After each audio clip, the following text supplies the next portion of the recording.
Committee will come to order, and we continue nominations week here in the Senate Finance Committee. And today we will be welcoming Katherine, President Biden's nominee to serve as the United States Trade Representative. I want to begin this way. America's trade policy needs to be smarter and stronger. 4 more years of mean tweets and chaos from the White House won't cut it when our country is calling for more high-skill, high-wage jobs. Fortunately, chaos is not President Biden's style. A smarter, stronger trade policy requires a savvy leader at the U.S. Trade Representative who understands what working Americans are actually going through and knows how to develop a path for them to get ahead. That is precisely what Katherine will bring to this job. Ms. has a wealth of experience working on trade policy from just about every angle. She's got leadership experience fighting back against China's trade cheating. She was at the forefront of efforts to improve the new NAFTA when the previous administration handed the Congress a deal that wasn't good enough for American jobs. She's got a proven track record of achieving wins for workers and businesses, for the environment, for ranchers, farmers, and innovators. And as colleagues know, and I saw everyone visiting before we started, she is no stranger to us at the Finance Committee. We worked very closely with her, the Ways and Means Committee, and at USTR prior to that. So we're going to have a lot to do in the months ahead. In my view, it starts with developing a tougher, new approach to China. To the extent that the previous administration ever had a strategy beyond the ex-president's gut impulses, it just didn't get the job done. The China market is now more closed off to American goods and services today than it was 4 years ago. There hasn't been any real change to the trade ripoffs that wiped out so many American jobs and stole so many innovative ideas over the decades. I am confident that President Biden and Ms. will do better. The committee is also going to put a special focus on ending the import of goods produced with forced labor. It's enough that forced labor is morally repugnant. It's also true that when American workers have to compete with slave labor, everybody loses. It's a race to absolute rock bottom for workers' wages. Next, the United States needs a full blockade against other countries' discriminatory policies aimed at knifing our industries with taxes where America leads, such as digital goods and services. Trade in stolen timber and other natural resources that damage the environment and edge out hardworking Americans in the forestry sector have to be stopped. There's a lot of work to be done when it comes to implementing the new NAFTA. Ms. knows firsthand that the new NAFTA raised the bar for labor standards, environmental rules, and digital trade. But the agreement only delivers for American workers and businesses if it's implemented and enforced the right way. We want to work with the USTR on that process. Bottom line, getting trade done right is heavy lifting. It's not just about angry tweets and flimsy trade deals that produce more headlines than good-paying jobs. Trade done right is about strong enforcement that protects American workers and businesses and creates new opportunities to raise wages and increase our exports. It raises the bar for labor and environmental standards and digital rules around the world so the global economy competes on our terms. U.S. Trade Representative leads the effort, but it also involves other agencies, Customs and Border Protection, as well as the Departments of Commerce and Agriculture, State, the Treasury, and others. And it requires strong and steady relationships with our international economic allies. None of that came easily to the last administration. In my view, the chaos that came out of the White House over the last 4 years cost a lot of opportunities to help our workers actually get ahead. So I'm glad that President Biden is already taking a different tack, and in my view, he made a superb choice for U.S. Trade Representative. I trust Ms. Tai's judgment We know the depth of her experience. She's the daughter of immigrants to the United States. As a first-generation immigrant myself, I know how much it means to give back to the country that welcomed in our families. And rounding out a week of historic firsts here in this hearing room, she would be the first woman of color to serve as U.S. Trade Representative. She's got a lot of fans on both sides of the committee. I'm pleased to be able to support her nomination. I thank her for coming today, and I look forward to questions, and let's hear from our ranking member, Senator Crapo. Thank you, Mr. Chairman. And Ms. Tai, welcome to you, and congratulations on your nomination. The U.S. Trade Representative is a very important position where today's decisions will be felt for years to come. A successful trade policy means more high-paying jobs. We need these jobs more than ever if we are to emerge from this pandemic stronger than before. I know the importance of free trade very well. Idaho exports over $4 billion in goods annually, including $1.7 billion in computer and electronic goods. Remarkably, 85% of Idaho's exporters are businesses that employ fewer than 500 people. We cannot forget that. Free trade does not just strengthen the powerful, it empowers all Americans, including those running and working in smaller businesses. It does so for a simple reason. We sell high-quality goods and services that people around the world want. We do not need to be intimidated by foreign competitors. Our market is already one of the most open in the world. Our problem is not about whether to open our market further. It is, in fact, that too many foreign markets remain closed to us. History demonstrates repeatedly that Americans do very well in foreign markets if only given the chance to participate in an environment of fair trade. For example, bringing down just some of Japan's agricultural barriers in the U.S.-Japanese Phase 1 deal increased Idaho's agricultural exports by over a third.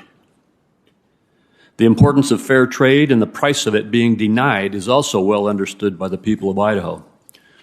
Idaho is the home of Micron Technology, a global leader in semiconductors and the technology of the semiconductor industry. Chinese state-owned companies stole Micron's trade secrets in order to secure an unfair advantage. China's systemic theft of American innovation has been estimated to cost the United States nearly $500 billion each year. Idaho's softwood lumber producers face an uneven playing field against subsidized Canadian exports. We cannot let the 750,000 jobs in the lumber industry or the 420 million acres of family-owned timberlands be threatened by unfair subsidies. Idaho's world-famous potatoes cannot be shipped more than 16 miles south of the Mexican border because of protectionism disguised as a safety measure. Potato farms, including Cranny Farms in Oakley, Idaho, gave away millions of potatoes last year because domestic customers dried up as a result of the pandemic. Put plainly, the United States does not just lose potential opportunities when its leaders fail to engage appropriately on trade. Our businesses and workers lose ground here at home, in every state. This is why the U.S. needs an effective USTR to tear down trade barriers and confront abusive trade practices. President Wyden has nominated someone with extensive trade policy experience, including experience litigating major trade disputes against China. I look forward to hearing more from you, Ms. Tai, regarding how you would use your experience to engage the numerous challenges facing the United States, if confirmed as our U.S. Trade Representative. Your experience, no matter how extensive, will go to waste if the Biden administration's approach to trade policy ends up being a timeout, as some officials have already suggested. In particular, I'm referencing statements by administration officials who have asserted that the president will not sign any new trade agreements until he sees his domestic priorities achieved, including strengthening Buy American requirements in government purchasing. Ms. Tai, you must make the president understand that trade is a domestic priority for hundreds of millions of Americans. I'm happy to discuss buying American. However, our businesses and workers are ready to sell American to all foreign customers right now. While often said, it is worth repeating, most of the world's customers are outside of the U.S. borders. Americans deserve to sell their products and need access to that huge foreign marketplace. Our businesses need that access more than ever because other countries are not standing still. The United Kingdom is the fifth largest economy in the world, and the UK is taking advantage of its newfound freedom from EU restrictions to aggressively negotiate its own new trade deals. Our special political relationship with the UK must now be complemented with a special economic relationship that will increase employment and output on both sides of the Atlantic. It's not just our allies that are moving forward. Other countries are taking steps that may push us back even further if the United States is seen as standing still and not negotiating trade deals. Notably, China is moving forward with the Regional Comprehensive Economic Partnership, or RCEP. It is arguably the largest free trade agreement in the world. Yet the RCEP has weak rules on intellectual property and protecting foreign investment. And the RCEP has no rules whatsoever on state-owned enterprises, labor rights, or environmental protections. If the Biden administration wants a worker-centered trade policy, as it claims it does, then our USTR should ensure that the international trading regime strongly reflects American values rather than those of China. In short, the need for an energetic and effective trade policy is more compelling than ever. I expect Ms. Tai will well demonstrate in today's hearing that she has the requisite skill set to deliver as much. But the question is whether she will have the President's support to do so.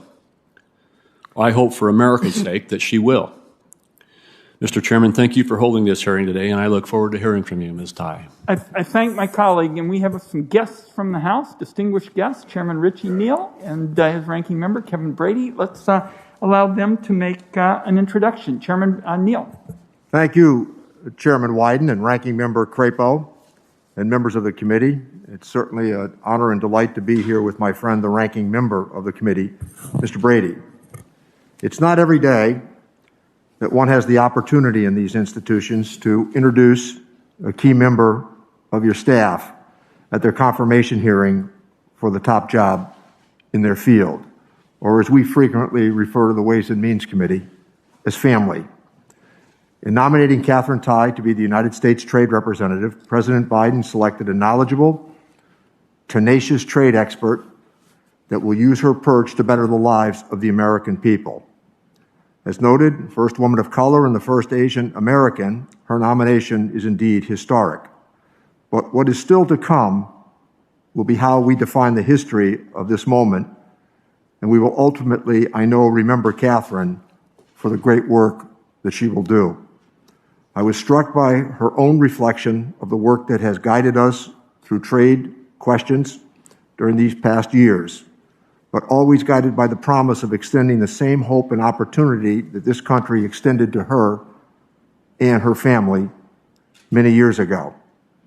I'm glad that Chairman Wyden mentioned the immigrant experience because I share it as well with grandparents. Inspired by the example of her parents, who I learned this morning, her mom has a degree from the University of Massachusetts. Katherine is a second-generation public servant. She began her trade career at USTR back in 2007 as Associate General Counsel.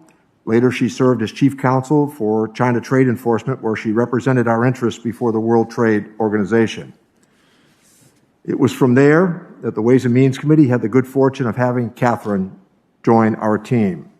Her time has been filled with many accomplishments, but none greater than the pivotal role that she played behind the scenes in our successful work to improve the largest trade agreement in American history, the U.S.-Mexico-Canada Agreement, which secured widespread support in terms of passage. A reminder this morning, 195 Democrats voted for USMCA and 194 Republicans voted for USMCA. While I talk about it often, it has not received the sort of attention that this feat accomplished, or the credit that it was deserved.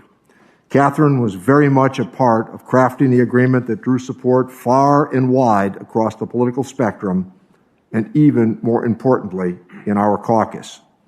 A skilled negotiator, she was able to include tough labor and environmental standards in USMCA that will now allow us to uphold strong moral leadership in future deals. Most importantly, there is one issue that all of us in this room agree upon: enforcement, enforcement, enforcement of these trade agreements. It's her understated grit and outstanding character that have distinguished her, and why her nomination has drawn support from Democrats and Republicans, as well as leaders from labor, business, and the environmental communities. Having worked with Katherine for many years, I can say without hesitancy that no one is better prepared to represent the United States in the global trade arena as we recover from the pandemic and reestablish our dominance on the world stage. And given the trade policy and its understanding of the requirement for close collaboration between Congress and the administration, Katherine is uniquely situated to succeed. Looking ahead to reinvigorating our economy, Katherine will use sound domestic and international trade policy to better develop our workforce and level the playing field for hard-working Americans. As the United States seeks to repair strained relationships with our partners around the world and address increasingly perilous challenges from China, Katherine will be an honorable and effective representative for our nation, our people, and our interests. She's a trailblazer, and without doubt, the best choice to fill this critical position. I would urge all of you to support her nomination, and while I'm going to miss her counsel, it will truly be an honor to continue working with Katherine Tai, the United States Trade Representative, and I look forward to calling her Madam Ambassador. Thank you, Mr. Chairman. Thank you for an excellent statement, Mr. Chairman, and we will underline in the record that you consider her to be a trailblazer. That is a very important thing. Mr. Brady, welcome. Thank you, Chairman Wyden, Ranking Member Crapo, and members of the Senate or the Finance Committee. It is a great pleasure to be here to introduce Katherine Tai on her nomination as U.S. Trade Representative. It's a particular pleasure for two reasons. The first is that I can join with my friend and colleague, Chairman Neal, in a bipartisan show of support for Ambassador-designate Tai's nomination. And the second is that Ambassador-designate Tai is such a qualified nominee with a well-earned reputation as a knowledgeable and skillful trade lawyer, negotiator, and consensus builder. Her credentials are impeccable, with extensive experience at USTR, as the chairman mentioned, and particularly as a distinguished alum of our Ways and Means Committee family. She understands how the Hill works. As members of Congress, we're assured that she knows Article 1, Section 8 of the Constitution backwards and forwards. She knows firsthand that trade policy is successful for American workers and for job creation only when there is a true partnership between the executive branch and us in Congress about the goals and execution of trade policy. She understands that the core of that partnership is transparency and thorough consultation with members of Congress and their staffs. I'm confident she'll work with us to develop a bipartisan consensus on trade policy before taking action. Her invaluable work on USMCA, as the chairman said, certainly showed her commitment to taking all views into account. I will encourage her to use that spirit of consensus so that we can together determine appropriate partners and goals for strong, enforceable trade agreements and finish trade negotiations with U.S., Kenya, and Japan, as well as to take our trade agreement with China to the next level. And I also look forward to working with her to extend trade promotion authority, to recognize and formalize our partnership and goals. In this way, we can negotiate trade agreements that prioritize Americans and our workers. I am certain that Ambassador-designate Tai will take her enforcement mission very seriously. She knows firsthand trade agreements are worthwhile only if they're both enforceable and enforced. I take particular pride in having worked across the aisle with Chairman Neal and Ambassador-designate Tai to make sure that USMCA contains an enforcement mechanism that's greatly improved from NAFTA. Our enforcement mechanisms built into our trade agreements give her the tools she needs to hold our trading partners to account. I know she will insist that countries abide by their obligations, whether it's making sure China complies with its obligations under the Phase 1 agreement, addressing blatant revenue grabs by various trading partners through the use of digital services taxes, or challenging Mexican and Canadian practices that violate USMCA, I'm confident she'll not only be watching, but acting. Ambassador-designate Tai also understands the importance of the WTO, as well as the need to reform its institutions in a constructive way. And I hope she'll work with us to take care of unfinished business by renewing GSP and MTB as soon as possible. Senators, it is an honor to be here. For all of these reasons, I am delighted to support the nomination of Katherine Tai, part of our Ways and Means family, to be our next U.S. Trade Representative. Thank you. Congressman, thank you very much for coming, and in a challenging political climate, sends a very powerful message that you and the chairman are here together on behalf of Ms. Tai, and we thank you both. I know you have busy schedules, so we'll excuse you at any point, and thank you again for being here. Now, Ms. Tai, normally we have your opening statement, but our intelligence sources say that you may have some family in the house, and if that's the case, we'd like it if you'd introduce them. Thank you very much, Senator Wyden, Chairman Wyden. Today I have with me my mother, Betty Tai, and my husband, Robert Skidmore. I wanted to thank them for their support and their many sacrifices without which I would not be here today. So thank you very much for acknowledging that. We're glad you're here, and you're at social distancing with your loved ones, so we thank you both. Okay, Ms. Tai, now it's time for your opener. Then we'll have questions, and again, we're just thrilled that the President selected you and look forward to seeing you confirmed quickly. You got a lot of heavy lifting to do. Let's have your opener. Thank you so much. Mr. Chairman, Ranking Member Crapo, and members of the committee, thank you for the opportunity to appear before you today. And I want to thank my family for being here as well. The chance to serve the American people, fight on their behalf, and represent them on the world stage once again will be the greatest honor of my life. I thank President Biden for providing me with this opportunity. Serving as the U.S. Trade Representative holds special resonance for me as the daughter of immigrants. My parents were born in mainland China and grew up in Taiwan. The immigration reforms set in motion by President Kennedy opened path for them to come here as graduate students in the sciences, and they made the most of their American opportunity. At Walter Reed, my dad helped the Army research treatments for illnesses that debilitated GIs during the Vietnam War, the war in which my father-in-law fought bravely as a young man. My mom still works at the National Institutes of Health. She heads a clinical trials network developing treatments for opioid addiction that will help to stem an epidemic causing so much suffering in our communities. I am proud of their service to the nation that welcomed them. And I am proud to live in a country where, in just one generation, their daughter could grow up to represent the United States and our interests around the world.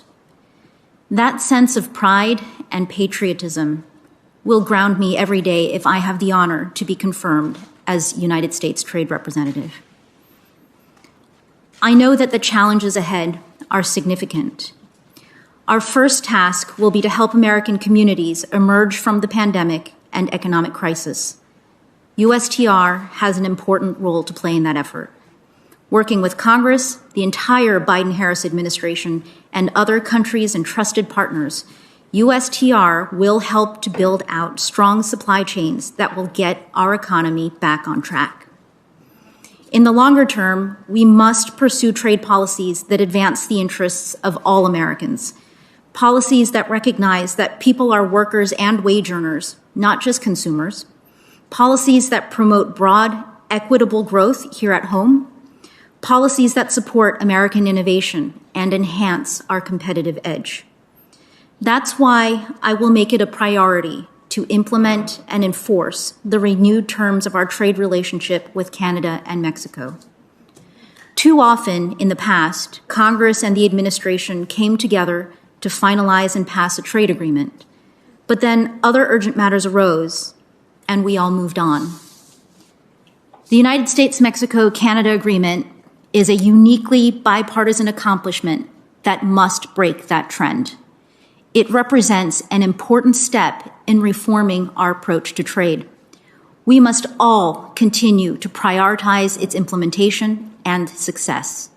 We must continue to pursue trade policies that are ambitious in achieving robust bipartisan support. I will also prioritize rebuilding our international alliances and partnerships and re-engaging with international institutions. We must do the hard work and secure the necessary reforms that allow the world to come together and address common threats like climate change, the COVID pandemic, and a global economic downturn. That duty of leadership extends, of course, to addressing the challenges posed by China. I previously served as America's chief enforcer against China's unfair trade practices. I know firsthand how critically important it is that we have a strategic and coherent plan for holding China accountable to its promises and effectively competing with its model of state-directed economics. I know the opportunities and the limitations in our existing toolbox, and I know how important it is to build what the President has termed a united front of U.S. allies. We must recommit to working relentlessly with others to promote and defend our shared values of freedom, democracy, truth, and opportunity in a just society. China is simultaneously a rival, a trade partner, and an outsized player whose cooperation will also need to address certain global challenges. We must remember how to walk, chew gum, and play chess at the same time. That means here at home, we must prioritize resilience and make the investments in our people and our infrastructure to harness our potential, boost our competitiveness, and build a more inclusive prosperity. We must also impart the values and rules that guide global commerce, and we must enforce those terms vigorously. Having spent my career fighting for American workers, I am honored by the opportunity to work alongside the bright and dedicated public servants at USTR, with our partners and allies, and with each of you. Having served nearly 7 years in the House of Representatives, I know that U.S. trade policy is most successful when it is conducted through a healthy partnership between the administration and the Congress. I look forward to answering your questions. Thank you. Good job. Thank you very much, Ms. Tai. We've got some obligatory questions that we have to ask before we get into members' questions. I think you're aware of that. First, is there anything that you're aware of in your background that might present a conflict of interest with the duties of the office to which you've been nominated? No. Second, do you know of any reason, personal or otherwise, that would in any way prevent you from fully and honorably discharging the responsibilities of the office to which you've been nominated? No. Do you agree without reservation to respond to any reasonable summons to appear and testify before a duly constituted committee of the Congress if you're confirmed? Yes. Finally, do you commit to provide a prompt response in writing to any questions addressed to you by any senator of this committee? Yes. Very good. Now, Senator Crapo and I will begin with our questions. We've got lots of members' interests, so colleagues, we're going to try and stick closely to the 5-minute rule. Ms. Tai, it seems to me we have to begin with the reality that America sacrificed 4 years of trade leverage, particularly stiffing allies who wanted to work with us on key questions, particularly China. So my first question to you is, how do you intend to work with our trading partners to direct a full court press against China to force an end to their policies of stealing our intellectual property and forced transfer of technology to them? Chairman Wyden, thank you for your question and for highlighting this important aspect of the trade policy that the United States needs to have going forward. I think with respect to working with others, I want to acknowledge right up front that working with others is hard work. And I think that hard work begins by engaging, reaching out, and having the conversations which will sometimes be quite difficult about how we can work together and how we can capitalize on our shared interests to make more effective policy together. Now, with respect to the next major area, USMCA, the Trump administration proceeded while several outstanding issues were up in the air. To this day, Canada hasn't come into compliance on dairy requirements. Mexico lags on implementation of their labor laws.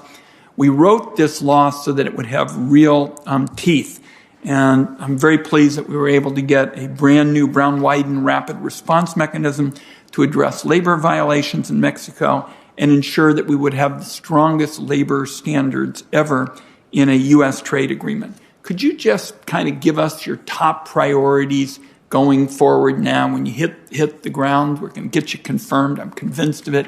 What are going to be your top priorities for using these new tools to enforce USMCA? Senator Wyden, I think the top priority for USMCA is to use those tools.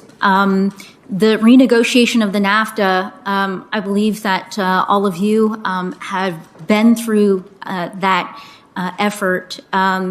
It was hard. That was hard work. And the agreement that we have now has, as Ranking Member Brady referenced, has an improved overall enforcement mechanism, improved from the original NAFTA. And as you've referenced, Chairman Wyden, has new mechanisms on labor enforcement in particular that are novel, not just to this agreement, but to U.S. trade agreements across the board. The key to using the USMCA and making it successful is to exercise the tools that were so hard fought in being incorporated into the agreement. Let me go next to this question of digital taxes, because we are seeing many countries around the world, in effect, deploying what I call a digital dagger. And it is right at the heart of American companies that pay high-skill, high-wage jobs, and it really just seems an effort to hold our companies back to advantage others.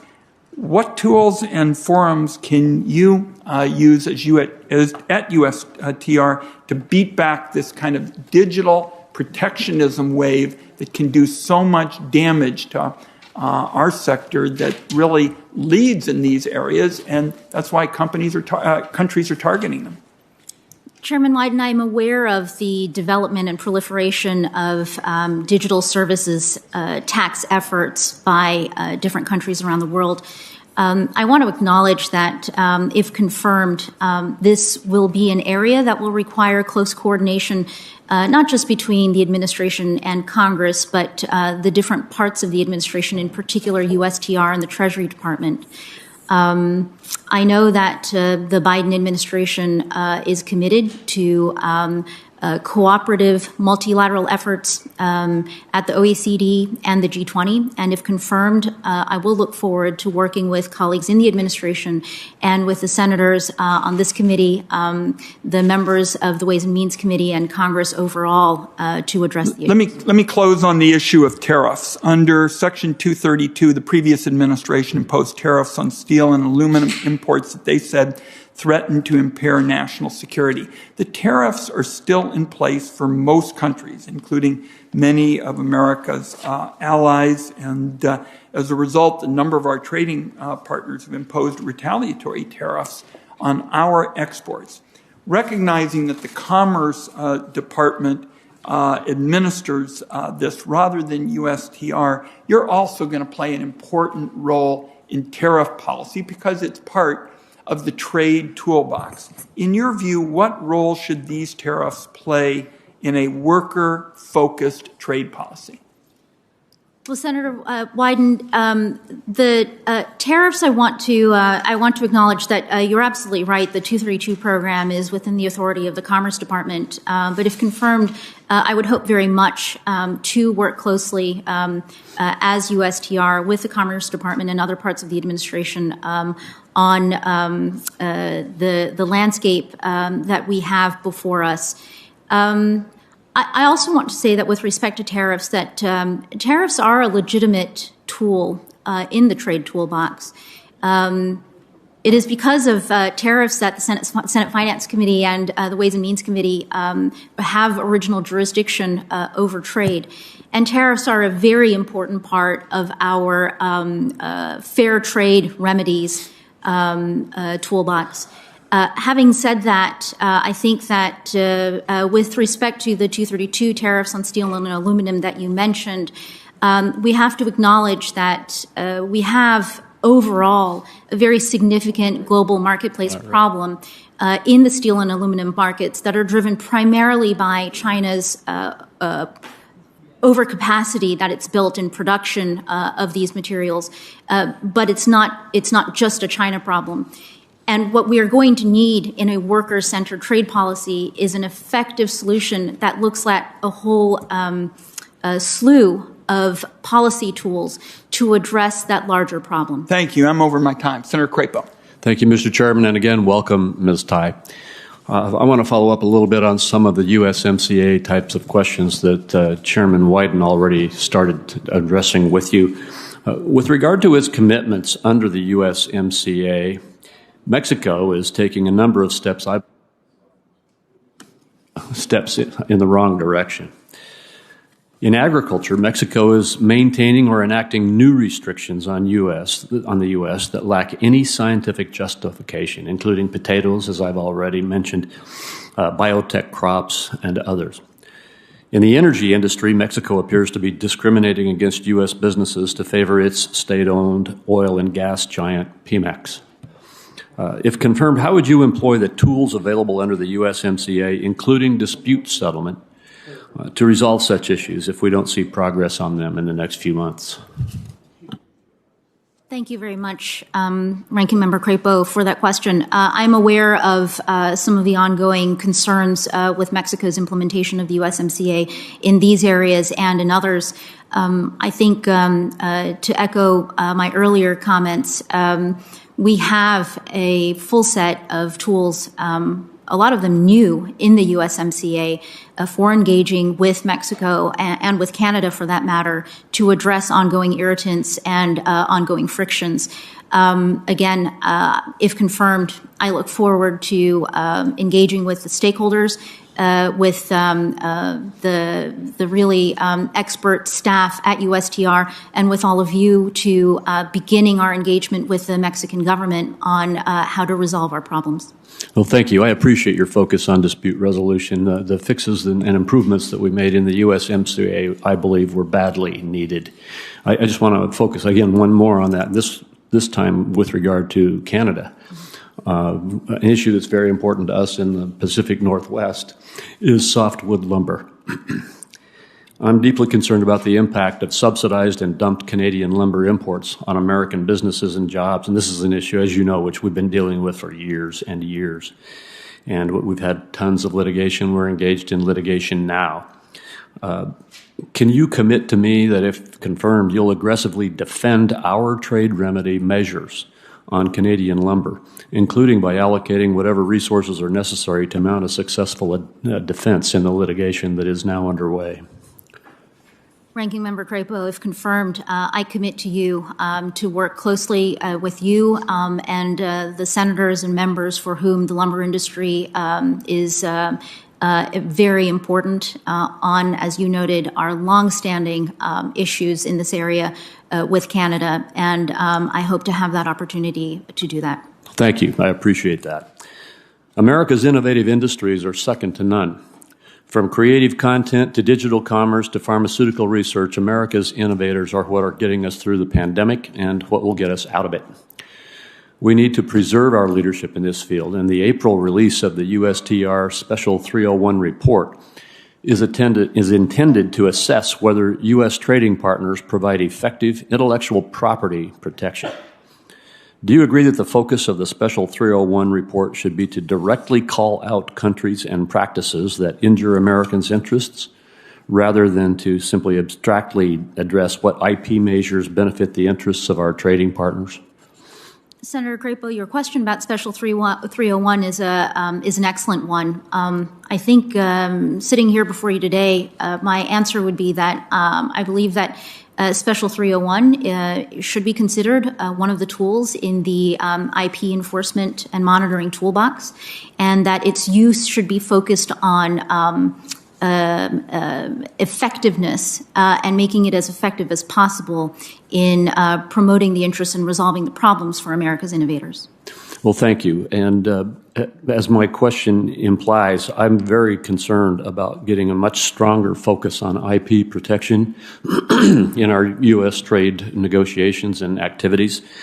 Do you personally support the notion that's been put out about appointing a chief innovation and intellectual property negotiator at the USTR?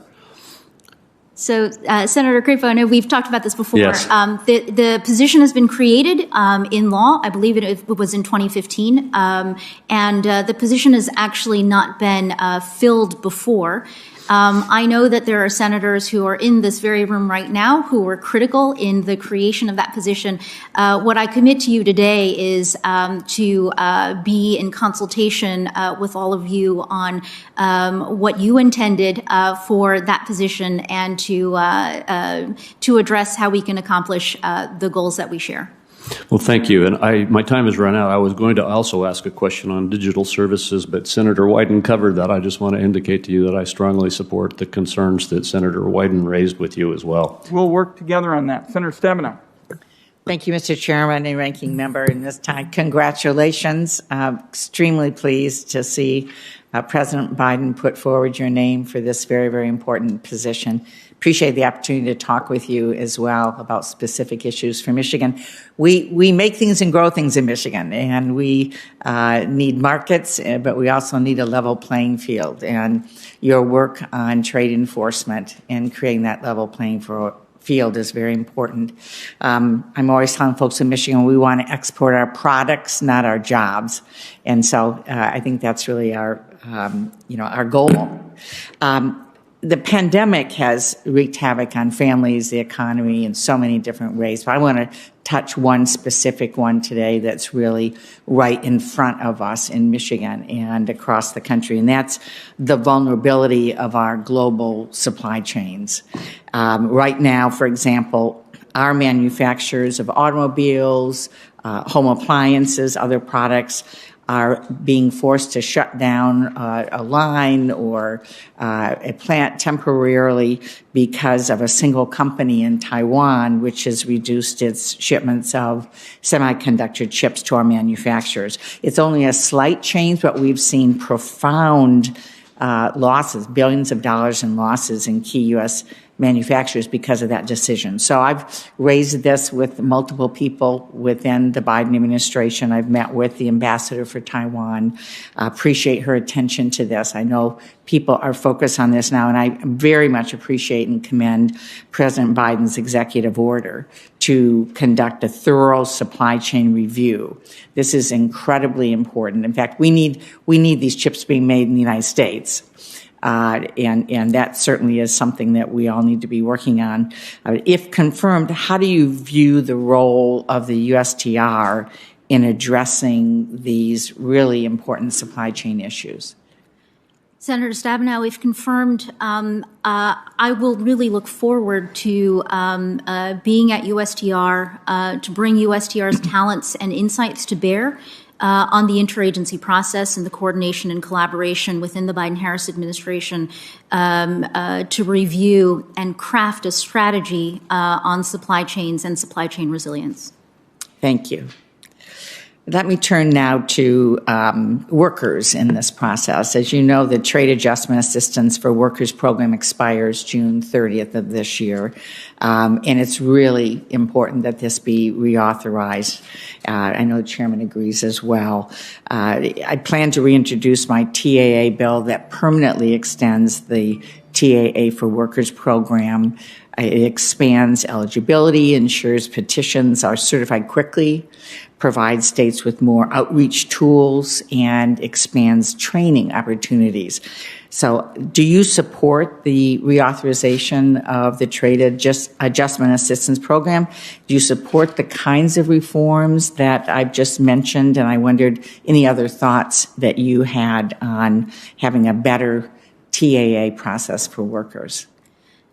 Senator Stabenow, I know how important the TAA program is for members of this committee and certainly members of the Ways and Means Committee and to the workers of America. I think that your question is a really timely one given the disruptions that are happening in our economy today because of the pandemic and with respect to disruptions in trade flows. Let me begin by acknowledging that the TAA program is run by and administered by the Department of Labor. But clearly, the strong trade component of the program means that if confirmed as USTR, I will want to be part of that conversation. I will want to be part of that conversation with you and with the others in Congress to figure out how we can make our policies work better for our workers. And in my mind, the TAA program falls squarely into that category. It's a very important part of the process, the agreement that we made moving forward in terms of focusing on our workers and that the workers aren't left behind in this process. So I really appreciate that. One final question on USMCA, and I so appreciate all your incredible work and leadership in this area in terms of enforcement. I'm glad to see that as of last December, Canada is now working to uphold its dairy market access commitments. So the first enforcement action was brought, which I thought was positive. But my question is, the previous USTR verbally agreed in a hearing last year to create a forum for vehicle suppliers and manufacturers to discuss USMCA implementation. And if confirmed, will you support creating a similar kind of consultation? Senator Stabenow, if confirmed, you have my commitment to consultation and good process, which I firmly believe leads to good outcomes. So with respect to this particular forum, I don't know much about it yet, but I look forward to studying up on it, and I look forward to coming back to you with thoughts on it. Thank you. Thank you, Mr. Thank my colleague, Senator Grassley's next, and then Senator Cantwell. Thank you, Mr. Chairman. Congratulations. I appreciated my telephone conversation with you. Last year, the United States took the first ever U.S.-Mexico-Canadian agreement enforcement action on Canada's dairy tariff rate quotas. The announcement showed that our government is going to be working real hard that our dairy farmers and processors realize additional markets access, because that was a big thing in the agreement. So we want it carried out. Last year, Canada undermined the agreement by setting aside a percentage of the quota for processors for so-called further processors, limiting U.S. dairy access. Are you going to pursue the same enforcement action? Senator Grassley, I'm aware of the concerns about Canada's dairy policies, in particular the ones on which they made very clear promises as part of concluding USMCA. I also want to acknowledge that U.S.-Canada dairy tensions also feel like some of those U.S.-Canada issues that date back to the beginning of time. I know that Ambassador Lighthizer initiated consultations under the dispute settlement mechanism of the USMCA with Canada on this issue. If confirmed, I look forward to digging into this file also. I know how important it is to senators like yourself in your support for the new agreement. And I look forward to exploring all of the options in the agreement, all the tools we have to resolve the problem. I know that in this area that stakeholder consultation is going to be very, very important for us. And I look forward to the opportunity to engage. Yeah. Our country and UK have been negotiating since May of 2020 now that the UK has left the EU, we can bring our economic relationship to a level befitting our long-standing political special relationship. Will you continue that negotiation? Senator Grassley, I too have followed the U.S.-UK discussions very closely from my perch over in the Ways and Means Committee. I think what I would say to you today is that I just observed that the initial notifications that Ambassador Lighthizer sent to this committee and to the Ways and Means Committee date back to, I believe, October 2018. So that's almost 2.5 years ago. If confirmed, it will be important to me to review the progress in the conversation so far, to review the objectives in light of all of the changes that have taken place in the last 2.5 years. As you've indicated, the UK has negotiated 2 agreements with the EU in the meantime, one to leave the EU, one on its future relationship with the EU. We have all been going through a pandemic reality for the last year, and we're all still in the midst of it, working to get out of it. I would want to have the opportunity, if confirmed, to review the discussions and the negotiations that have taken place so far in light of all of these developments in the most recent years and months. I want to bring up ethanol in the country of Brazil. They have a 20% tariff on our ethanol going down there, and we let their ethanol come to the United States free of that. And so Lighthizer late last year tried to negotiate some and was not successful. Are you thinking about continuing those negotiations?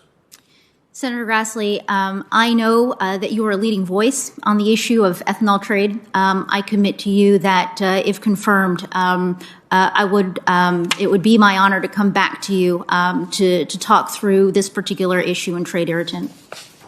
Okay, but you don't know whether you're inclined to continue those negotiations and try to force Brazil to be fair to us right now. I'm not saying down the road you won't change that, but you aren't prepared to say that now. Is that right? Senator Grassley, I feel like at the moment I lack the preparation and the background to engage with you smartly on this issue. Okay. This will be my last question. Our Department of Agriculture projected China would purchase 31 billion of U.S. farm exports this year. That's a little bit short of the 38 billion they were supposed to do, but that's still pretty positive news considering the virus. But the phase 1 deal wasn't only about purchases, it was also intended to result in structural changes to China. Do you intend to push China on those structural changes? Senator Grassley, I'm glad you asked this question. So the agreement that we have with China is the agreement that we have, and there are promises that China made that China needs to deliver on. With respect to structural changes within China, I think that we would all be delighted to have those structural changes in China, to have our economies be more compatible.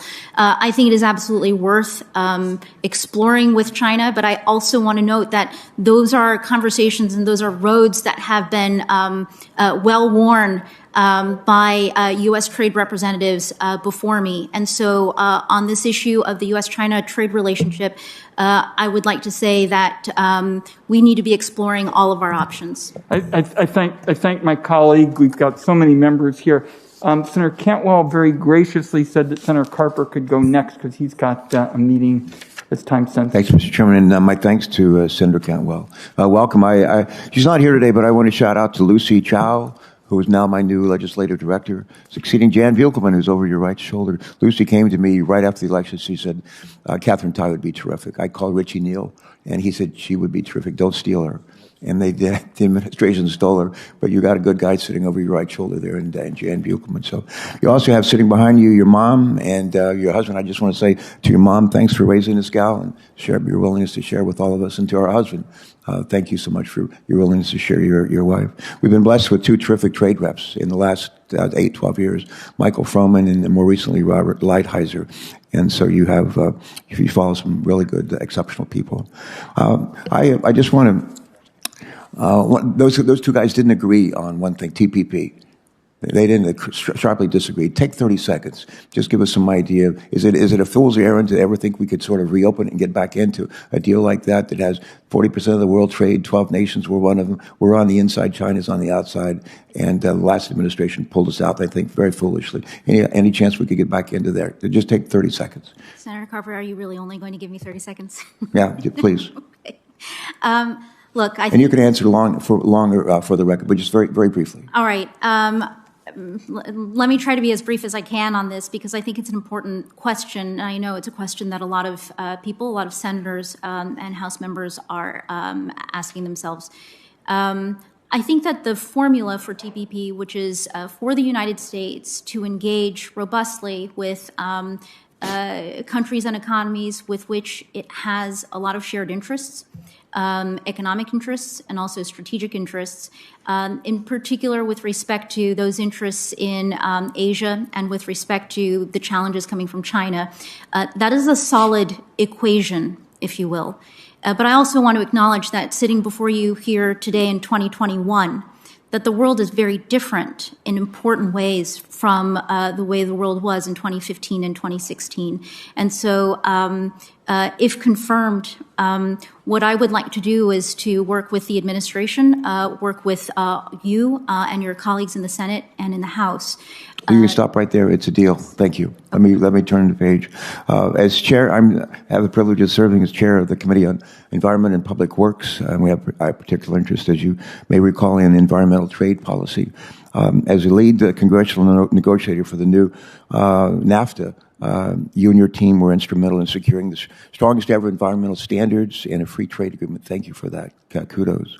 Of course, the new NAFTA isn't perfect, and it does not include everything that I and many of my colleagues would have liked to see with regard to environmental protection. At the same time, though, one of the improvements that I'm most excited about are the new environmental monitoring and enforcement tools and resources, some of which my office worked with you to develop and include in the new NAFTA implementing legislation. Should you be confirmed, what steps would you take to ensure that the U.S.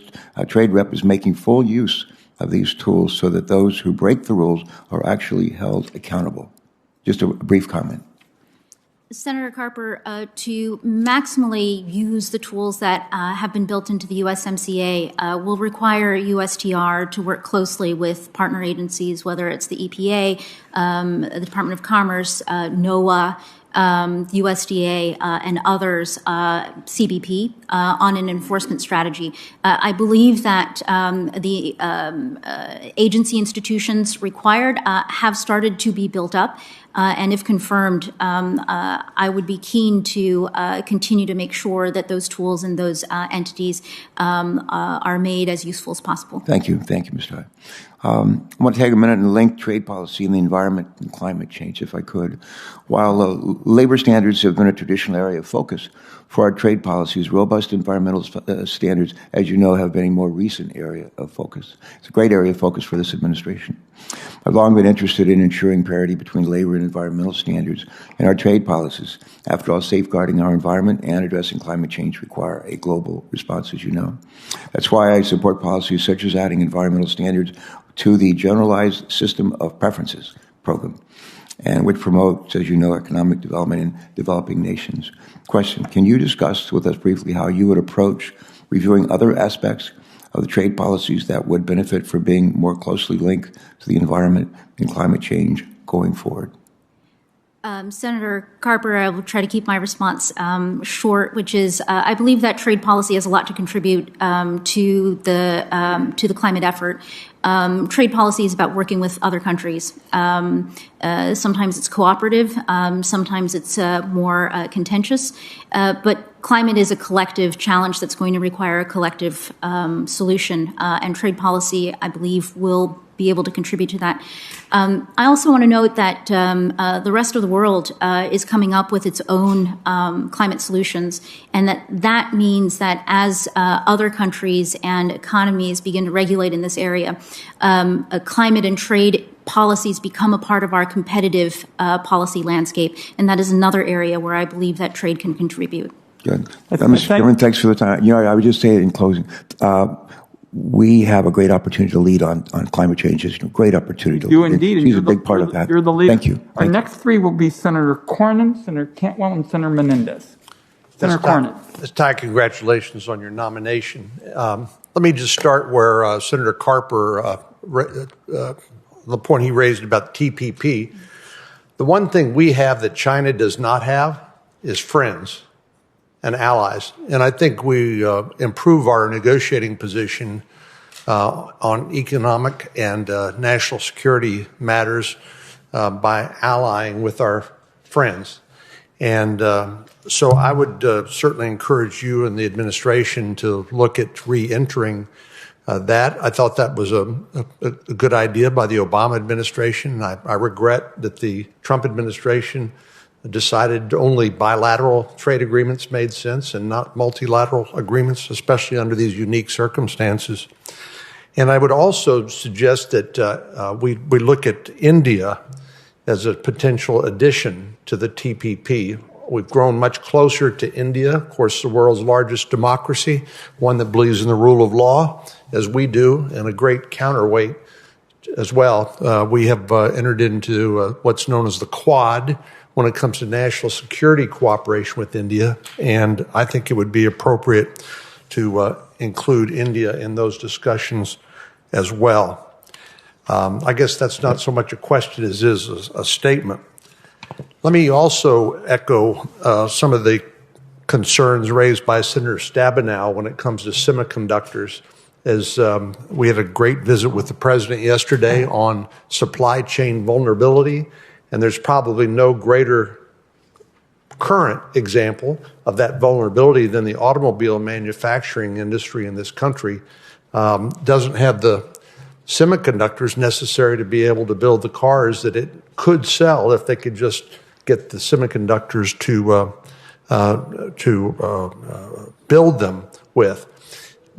If the COVID-19 has shown us anything, it's shown us our vulnerabilities to supply chains, and that's true whether it was PPE, as you'll recall, when the virus hit, made mainly by China. But semiconductors, of course, as you know, basically anything with an off and on switch relies on semiconductors, and the high-end semiconductors manufactured in Taiwan are the sole source of some of the most sophisticated technology in the world, including everything from the F-35 down to cell phones. So what role does the U.S. Trade Representative play in bolstering our vulnerable supply chains? I realize you may not be the end-all, be-all, but does the USTR play any role in that, and what would you suggest?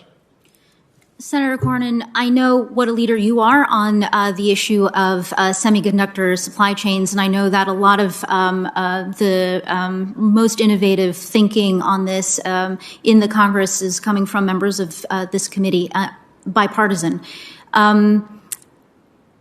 I think what I'd like to share in terms of thinking about the potential role of USTR, and if confirmed, my role in working through a supply chain strategy, is that I think that U.S. trade policy, global trade policy, a lot of the assumptions that we have based our trade programs on has maximized efficiency without regard to the requirement for resilience. And so I think that trade policy, setting aside the focus on consultations and collaboration in this issue area, trade policy itself needs to be rethought and reformed with resilience and strategy in mind.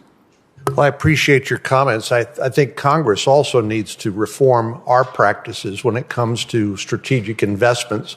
Because it's due to our ossified nature of our appropriations process, setting spending caps and then allocating to various subcommittees in the Appropriations Committee, there's really no flexibility outside of emergency appropriations or perhaps maybe tax policy, like the tax credit that Senator Warner and I have proposed as part of our Chips for America bill. I think we have to look at all the tools that are available to us in this competition with China, as President Biden and all of us have recognized. This is a threat to our dominance and economically, as well as to our national security. And I think we would be negligent in the performance of our responsibilities and the trust we hold for the American people if we didn't rise to the challenge of dealing with that. So we look forward to working with you and the administration and as well as all of my colleagues in trying to fill that gap. Thank you. Just very, very quickly, on this point of the semiconductor issue, Senator Crapo and I consider this a top bipartisan priority for this committee. We have in our part of the world some of the arguably purest technology companies in this field anywhere. So we are looking forward to working with our colleagues on both sides of the aisle on it. It's hugely important to the American economy. Senator Cantwell. Thank you, Mr. Chairman. And I just want to say again to Betty Tai, congratulations on your daughter's nomination. And we so appreciate you being here today. And you've raised a very smart and talented daughter, and she's going to be very busy. So at least I hope she's going to be very busy. I'd like to follow on kind of the point that Senator Cornyn was making, which is I'm done with the Trump administration approach to trade. I feel like when I look at the analytics there, Moody Analytics estimated that the trade war caused China caused us nearly 300,000 American jobs, that U.S. companies lost $1.7 trillion in the price of their stocks as a result.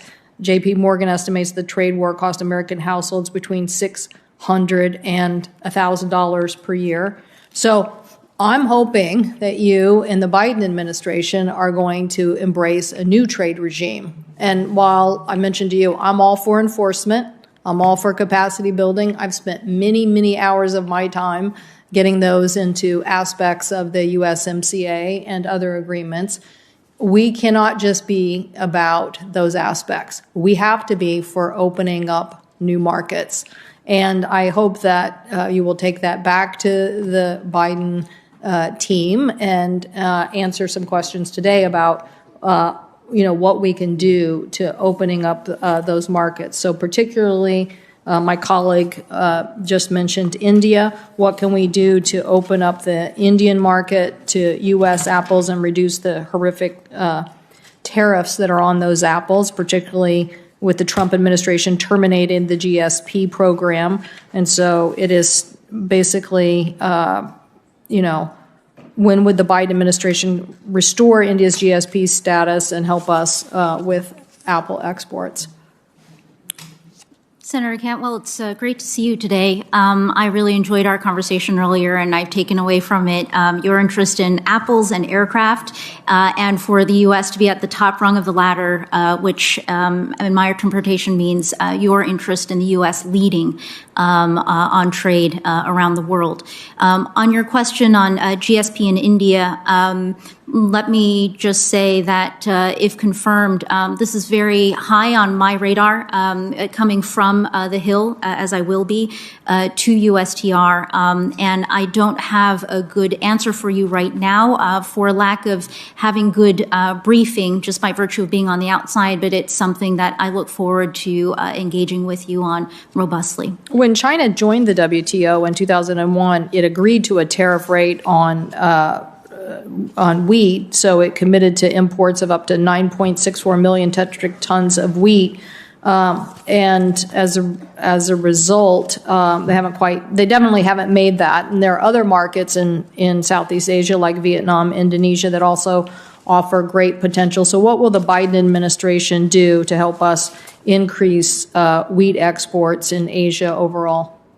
So I know that wheat is a particular interest for Washington State as well, and part of the agricultural and agricultural trade agenda for the Biden administration will be to help American agriculture, American farmers build back better as well, and trade will be a tool tool in that. I'm quite confident. I did want to take an opportunity to address something that you had said earlier about concerns that the Biden administration will stand still on trade. And I just wanted to take this opportunity to share with you that to the extent that I have been privy to conversations or have been made aware of the Biden administration's outlook, I don't expect, if confirmed, to be put on the back burner at all. Great. Well, I'll tell your mom right now, I'll be right behind you, pushing you, okay? Because I come from a trading state, and I believe that we live in a global economy. I want to talk to you about digital trade, but the notion that, the last 4 years is a way to approach this, it's not. I believe trade changes culture. So I'm with Senator Cornyn. We should be engaging. As I said to you, I'm glad you remember, we should be on the top rung of the ladder discussing what a trade regime when 95% of consumers live outside of the United States. Can I just ask you one last thing about the European issue on Airbus? Will you prioritize reaching an agreement on commercial aircraft subsidies to end European subsidies and tariffs? Senator Cantwell, this dispute has been going on since, I believe, 2005, 2006. It is arguably one of the disputes that started to break the WTO dispute settlement system. I think that between the U.S. and the EU, if confirmed, I would very much be interested in figuring out pardon the pun, how to land this particular plane, because it has been going on for a very long time. Well, I think, leaning into the regimes that we do have and making them work seems like a really positive thing to be doing to me. And then again, going back and opening up markets for U.S. products. I think this is what you'll hear from all my colleagues today, because we do believe, as my colleague from Michigan said, that we do make and grow things, and we'd like them to reach new opportunities. Thank you. Thank you, Senator Cantwell. Senator Menendez. Thank you. Ms. Tai, congratulations on your nomination. After the last 4 years, it's clear that we need more transparency in our trade policy making, and USTR is one of the few cabinet agencies that does not have an inspector general. As we've seen across the executive branch, inspectors general help agencies do their jobs better by promoting greater transparency, accountability, effectiveness, all which leads to better results.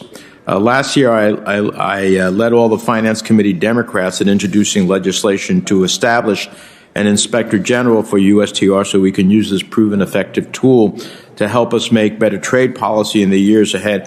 Are you supportive of having an Inspector General at USTR? Senator Menendez, thank you for this question. I know the leadership role you've had on this particular issue. I think what I would say is understanding that inspectors general answer to the mandate of overseeing and ensuring that there's no waste, fraud, or abuse going on in the executive branch. I am very supportive of accountability and transparency, in particular with respect to Congress. I know that there is no Inspector General apparatus set up for the Executive Office of the President agencies. I'm not aware of the specific legalities around that, but with respect to your desire for more transparency and accountability, I'm very supportive of that. I appreciate that. I recognize that USTR's placement in the Executive Office of the President poses some unique challenges, but they're not novel or insurmountable. So I look forward to working with you to address those issues. Let me turn to China as well. You've heard this. We all believe collectively on a bipartisan basis, one of our biggest challenges. Last Congress, I led in the introduction of the American Leads Act. It is a cross-jurisdictional piece of legislation to not only confront China, but to compete with China at the end of the day. Do you believe that domestic investments are part of our response to the challenge of competing with China? Absolutely, Senator. And particularly at USTR, there is a special investigations unit that would be responsible for trade agreement violations and Section 301 investigations. One of the things that you can do is to get U.S. companies who refuse to share information with the U.S. government about China's predatory practices out of fear that the Chinese authority will discriminate against the firm. but knowing about those predatory practices are important to us as we deal with China. Is that something that you believe that you would pursue that is of value to us? So, Senator, just to be clear, is your question whether or not I would be interested in pursuing deploying this particular group at USTR in working with stakeholders who may be shy about sharing the problems they're running into in China? Yes. Yes. Yeah. Okay. One of the most important things, including in the competition with China, is that innovation and R&D has to be a central part of our response. As you may know, New Jersey is a center of innovation from telecom to medical products to pharmaceuticals. So it's critical for manufacturers in my state that USTR advance and defend strong intellectual property rules in our trade agreements and at global fora like the World Trade Organization. If confirmed, would you work to protect American innovators and the millions of American workers in IP-intensive industries? Senator Menendez, I know New Jersey's place in America's innovation economy, and I know that one of the things that distinguishes our economy is the innovation that goes on here. I think that is in large part due to the balance that is achieved by the Congress in terms of our intellectual property protection and rights laws. Yes, I believe it is important for our trade policies to reflect that balance as well between the rights of innovators and the rights of those seeking access to the fruits of their innovations. Finally, let me turn to Europe. USTR, following on Senator Cantwell's, imposed 25% tariffs on EU food products such as cheese, wine, and olive oil after winning a case against the EU. But those tariffs have been devastating to food importers and restaurants in New Jersey, struggling particularly due to the pandemic. They can ill afford to have increased costs at a time like this. And a year and a half into these retaliatory tariffs, I don't think anyone can say that the strategy of targeting food and beverage products on an aircraft dispute is working to bring a resolution to this dispute. Would you make it a priority to review the Airbus tariffs and listen to our food importers or restaurants so that the businesses that have nothing to do with the underlying dispute can get some relief?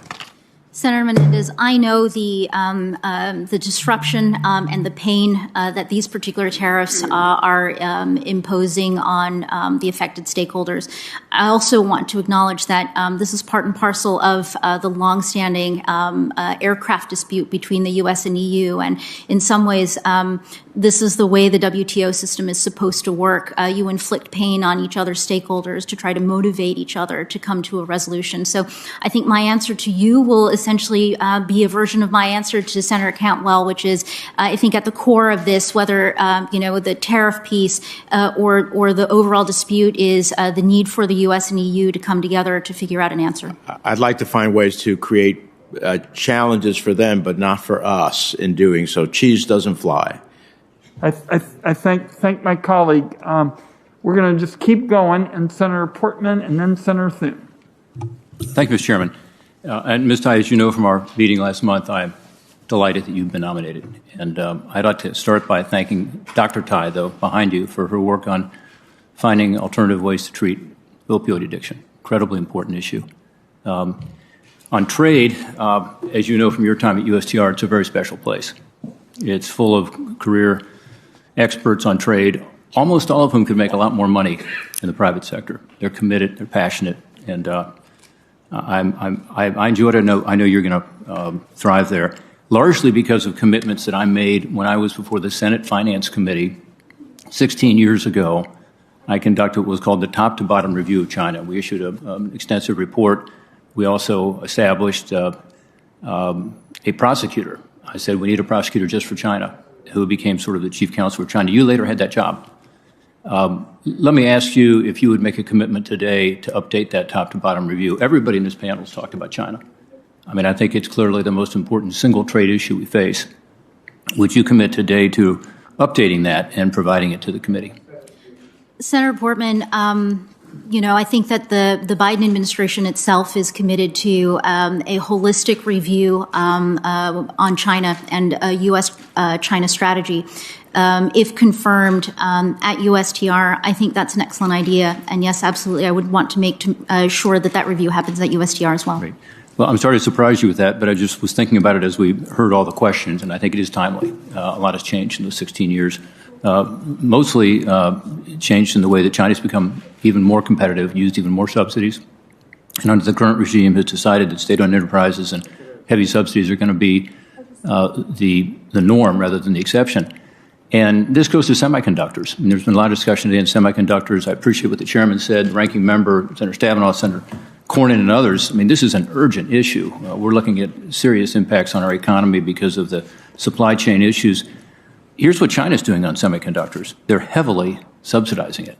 One study found that major Chinese semiconductor firms have received subsidies equal to 20 to 40% of their revenues. Subsidies of up to 40% of the revenues. You know, we can't compete with that. And so, you know, phase one with China was a good start. And Bob Lighthizer hasn't gotten enough love in the room today. He did a lot of hard work on that, and I appreciate that. But we need to take it to the next level because it's really more than just non-market. I think it's techno-nationalist approach to trade that we have to stand up to. How would you propose we do a better job of addressing those unfair industrial subsidies and their proliferation, particularly by state-owned enterprises? Senator Portman, I think this is part and parcel of some of the most important questions that are facing us today, not just on trade, but across the board, which is how we compete more effectively with China. China's done an incredible job of articulating its ambitions in its 5-year plans and accomplishing a lot of the goals that it has set for itself. You mentioned semiconductors, and I want to acknowledge that that is an area where there's a lot of focus right now, which is really great, about how we more strategically shape our supply chains. I would just say that the Chinese are not shy about articulating their ambitions, and semiconductors are just a part of what we have to compete with.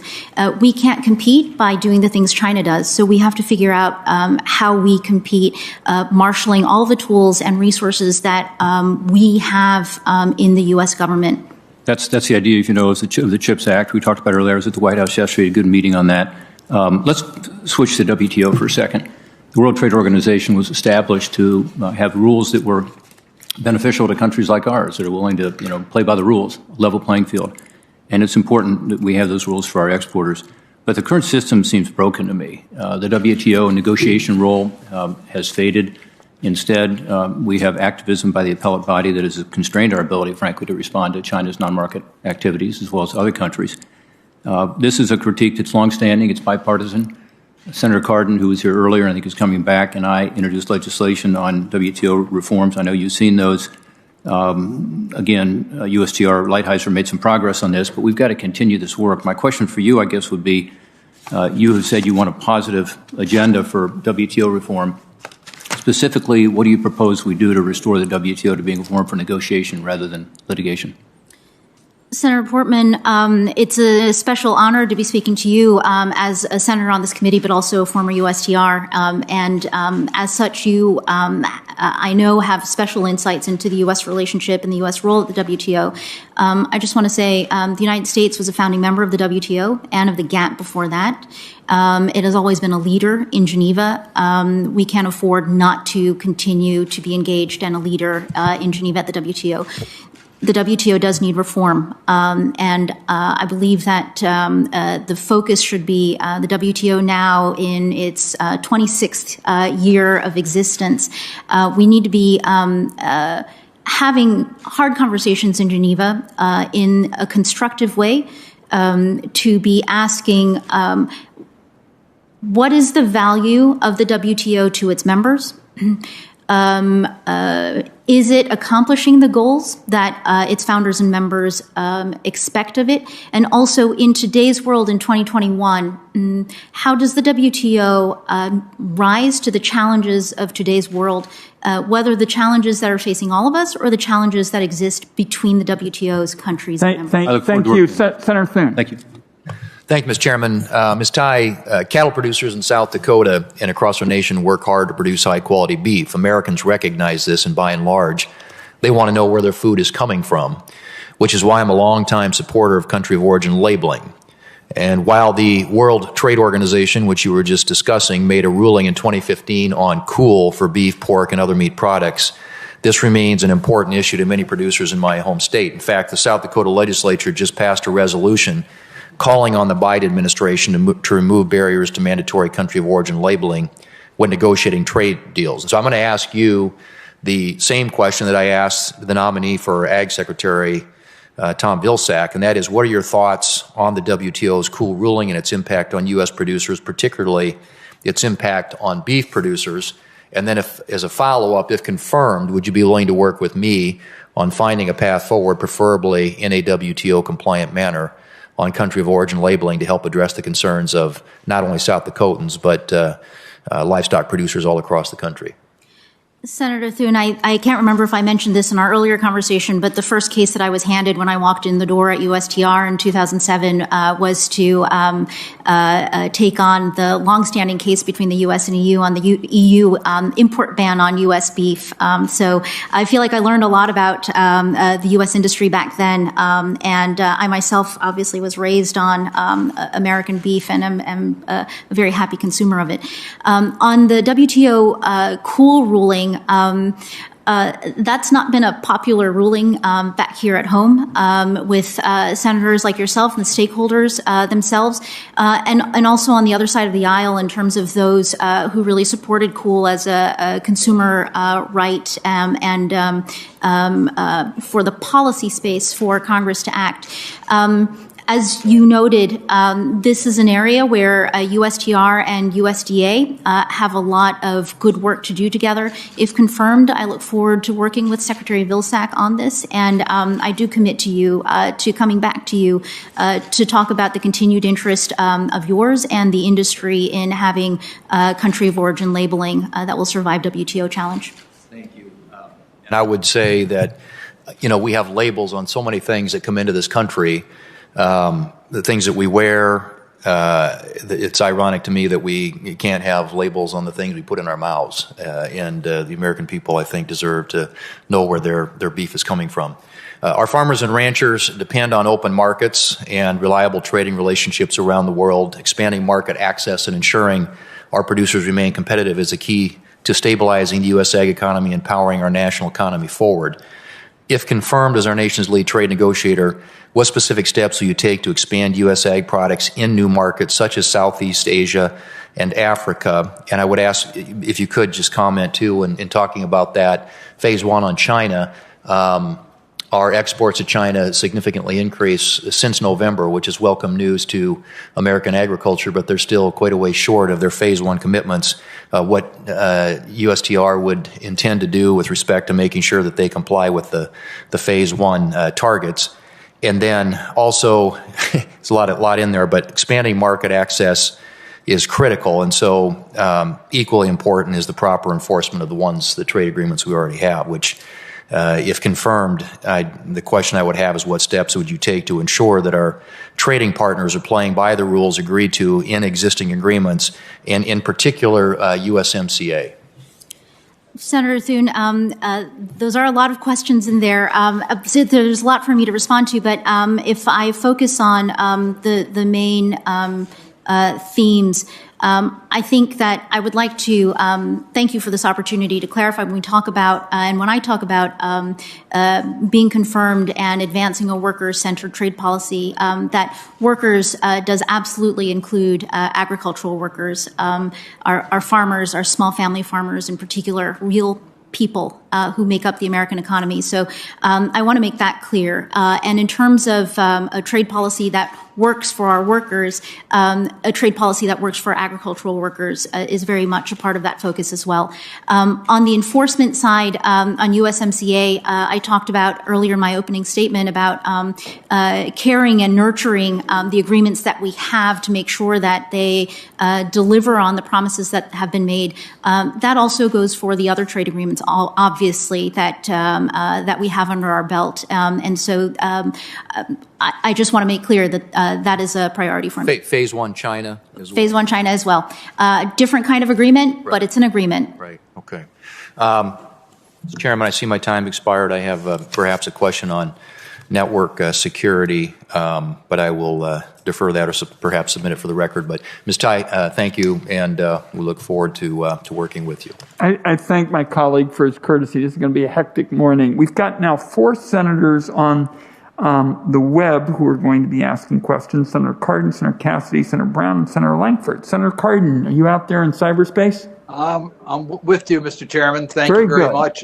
Very good. Ty, thank you very much for your willingness to continue in public life. We very much appreciate that.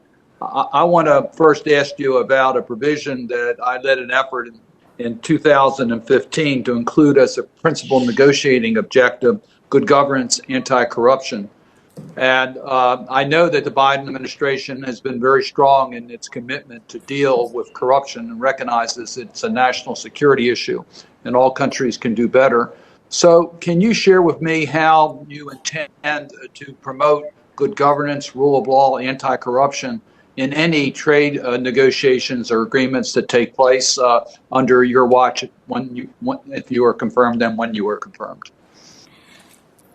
Senator Cardin, it's an excellent question.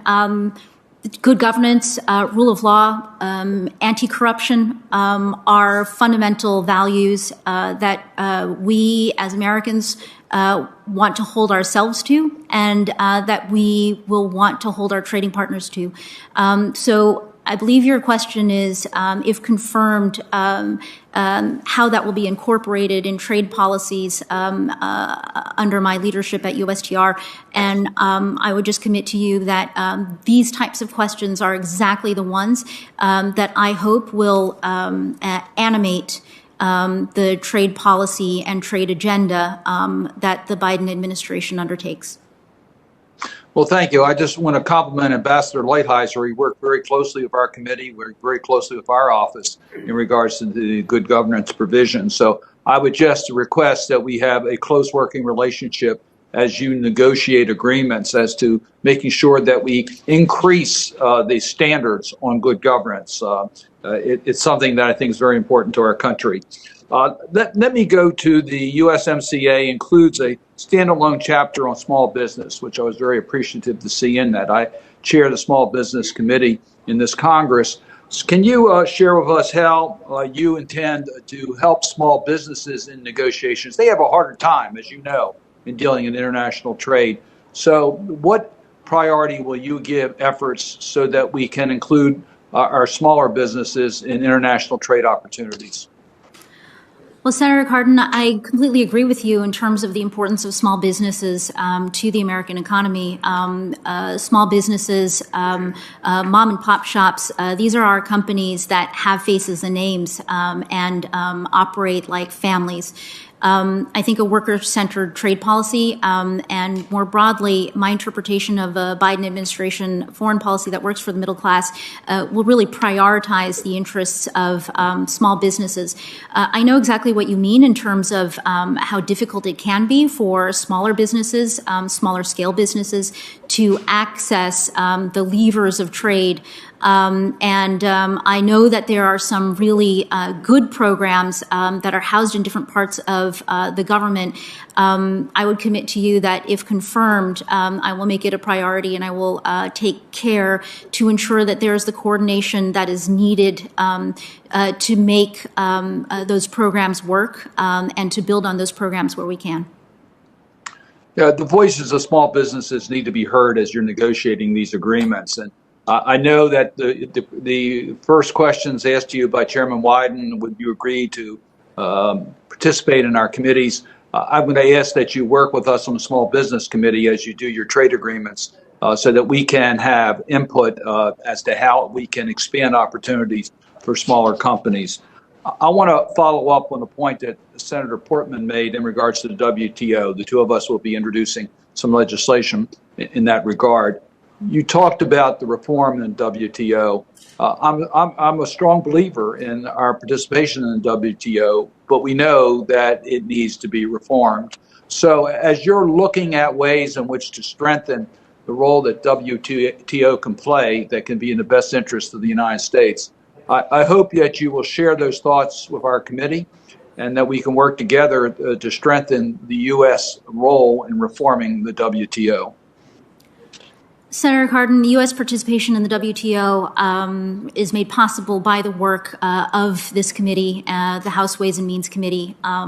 And I know that the investment that members like yourself in thinking through U.S. participation at institutions like the WTO is critical. So that is an easy commitment for me to make to be very fully engaged with you, with Senator Portman, and others in the Congress who care about the WTO.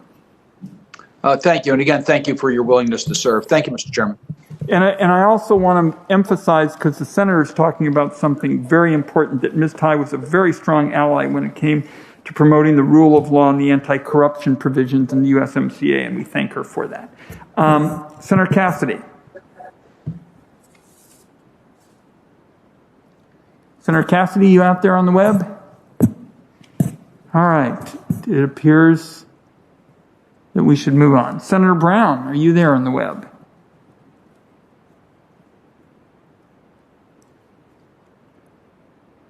Senator Langford, are you on the web? All right. I believe Senator Bennett may be with us in person. If that's the case, we'll hold on that.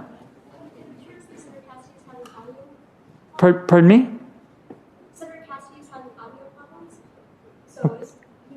Good.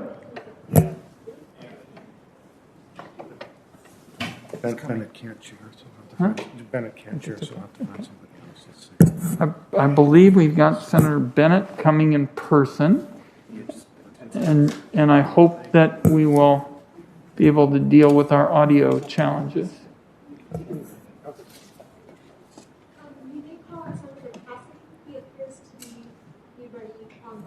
Senator Cassidy, is Senator Cassidy ready, or would he like us to go to Senator Bennett? Why don't we just go to Senator Bennett, and then we will take Senator Cassidy. Senator Bennett. And if you all can make sure that Senator Cassidy will be next, that'd be great. Senator Bennett. Thank you, Mr. Chairman. I'm sorry, it's going to take me one moment to... Thanks, Ms. Tai. It's good to see you, and I'm glad you're here. Okay. Thanks for bringing your mom. Trade is really important to Colorado's agricultural economy, as you and I discussed when we had a conversation I really enjoyed, by the way. I learned a lot from it. As producers in Colorado contend with severe drought and labor challenges, I'd like to think that our trade policy is one area that could not be a headwind, but might actually support them and bring some stability. That has not been the case over the last 4 years. Our farmers have lost markets. They've faced higher input costs, and their products were hit with retaliatory tariffs. On top of that, the highly touted Phase 1 deal with China is failing to live up to expectations, and American farmers and ranchers produce top-notch agricultural goods, and I'm hoping that in the years ahead, they'll once again be able to compete fairly on the global stage. I'd just like you to talk a little bit about how we can recover and grow markets for American agriculture while also holding bad actors like China accountable. How are we going to begin to undo the damage and take advantage of our posture as it is right now over the preceding 4 years, and how will farmers and ranchers factor into your review of existing tariffs? Senator Bennett. I have one other question I want to get to, but sorry. Okay, yeah. Okay. I will try to make sure to try to keep my answers short. I just want to observe that I think that with respect to our trade policies for the past several decades, that we often fall into a pattern where one sector of our economy and one segment of our workers feel like their livelihoods and their opportunities are sacrificed to another part of our economy. And in the past, it may have been our manufacturing workers who felt like they were sacrificed to the interests of our farmers. And the past couple of years, perhaps our farmers felt like they were being sacrificed for the interests of our manufacturing workers.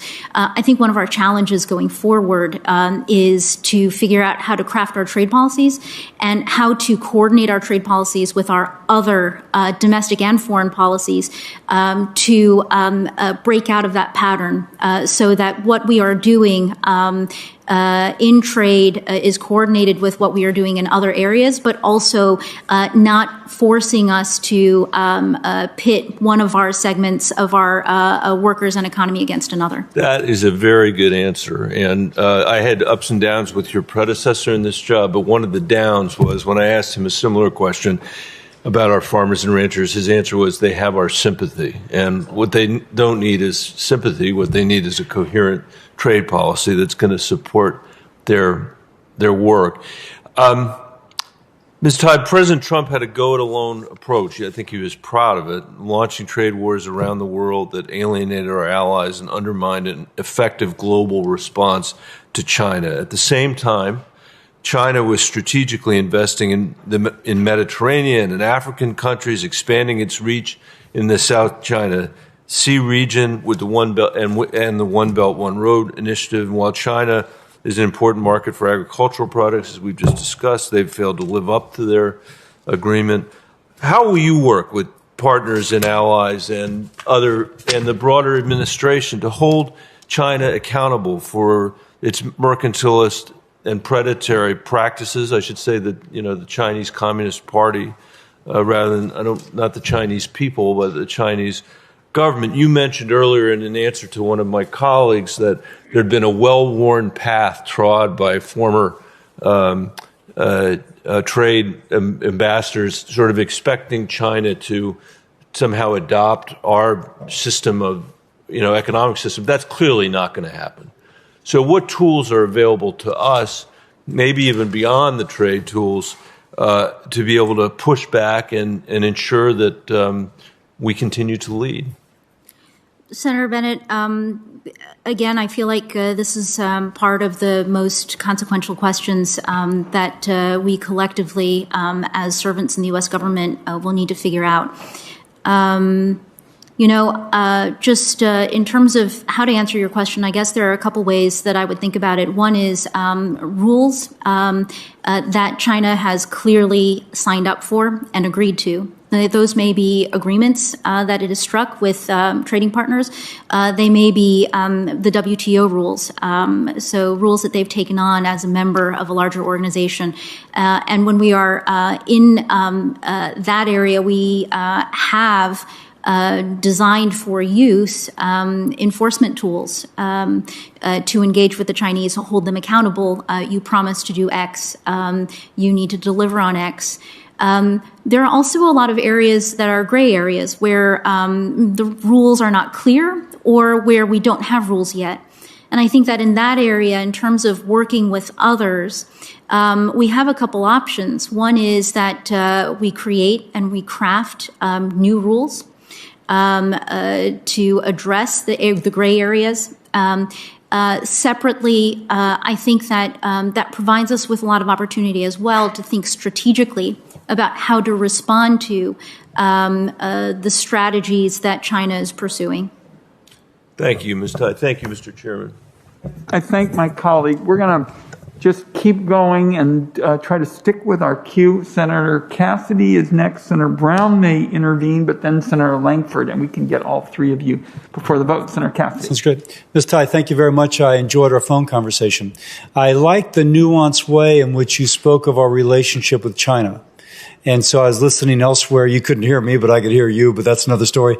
And so thank you for that perspective. A couple of issues important to my state. You've already spoken to Senator Grassley regarding the UK trade agreement. Right now, they love our rice. We'd love to sell a lot of Louisiana rice in the UK. Turns out they love it. The issue, of course, is there's 25% countervailing tariffs as it's caught up in other aspects of our trade war. So just to encourage that be resolved ASAP so the folks back home who work in rice mills have fuller employment, if you will. Also a parochial issue back home is shrimp. India is sending a lot of shrimp here. They heavily subsidize, I'm told, their shrimpers. And then the EU is refusing to accept it over phytosanitary concerns. So we're getting subsidized shrimp refused elsewhere because of phytosanitary concerns, putting my folks out of business. And if they want to compete on price, that's fine, but make sure it's clean, doesn't have antibiotics, etc., but also that it's not unfairly subsidized. What tools do you think you have as USTR in that role to address that particular issue? Senator Cassidy, thank you for the questions and for raising your interest in the interest of the state of Louisiana in rice and shrimp.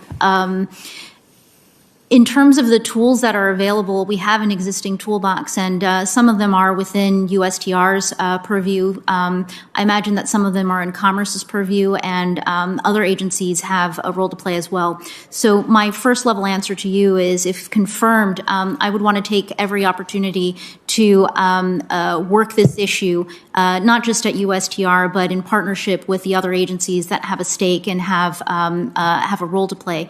More broadly, though, I think that, we have our existing trade tools and trade enforcement tools. I think that there are a number of challenges that are facing the U.S. economy, U.S. workers and industries, where there may be opportunities for us to think about new tools to address the challenges that we face today. So maybe it's a bit of a two-part answer in terms of the tools that we've got, and then an interest in working on new tools that are more appropriate to the challenges that we have today. I would love to work with you on those new tools, because it does seem as if we need creativity. The current process is so cumbersome that people exploit it for so long, they get their way, if you will, and then they gradually kind of go through a third country, and then we end up with the same problem all over. Next, another thing, counterfeit goods. There's stories on the internet of the child getting the Christmas gift, it has a battery and it explodes. It seems to be the name brand product, which we expect to be safe, but in reality, it is a knockoff, and that knockoff is unsafe. So concerned about that, and I know that you have addressed that. What can USTR do to combat the rising tide of counterfeits? Senator Cassidy, USTR has a number of existing tools with respect to, I think this falls into intellectual property protection. We spoke about it a little bit earlier, I think, with Ranking Member Crapo about the Special 301 report. Again, I think this is also an area where you look at the rules and the tools that you have in terms of the agreements and enforcement mechanisms that are available internationally, but also you look at what you have available domestically. And, not to sound like a broken record, but as we have a lot of experience in this area, I am sure that there are people in the think tank world, here on the Hill, in the stakeholder world, and within the U.S. government who have ideas about how we can make our enforcement of these rights more effective. Let me finish with this, because we spoke of this on the phone. Obviously, the U.S. has a trade relationship. And in those trade relations, those treaties with Mexico, for example, Central America, we have certain labor standards and environmental standards we expect them to adhere to, and we enforce. China does not enforce those.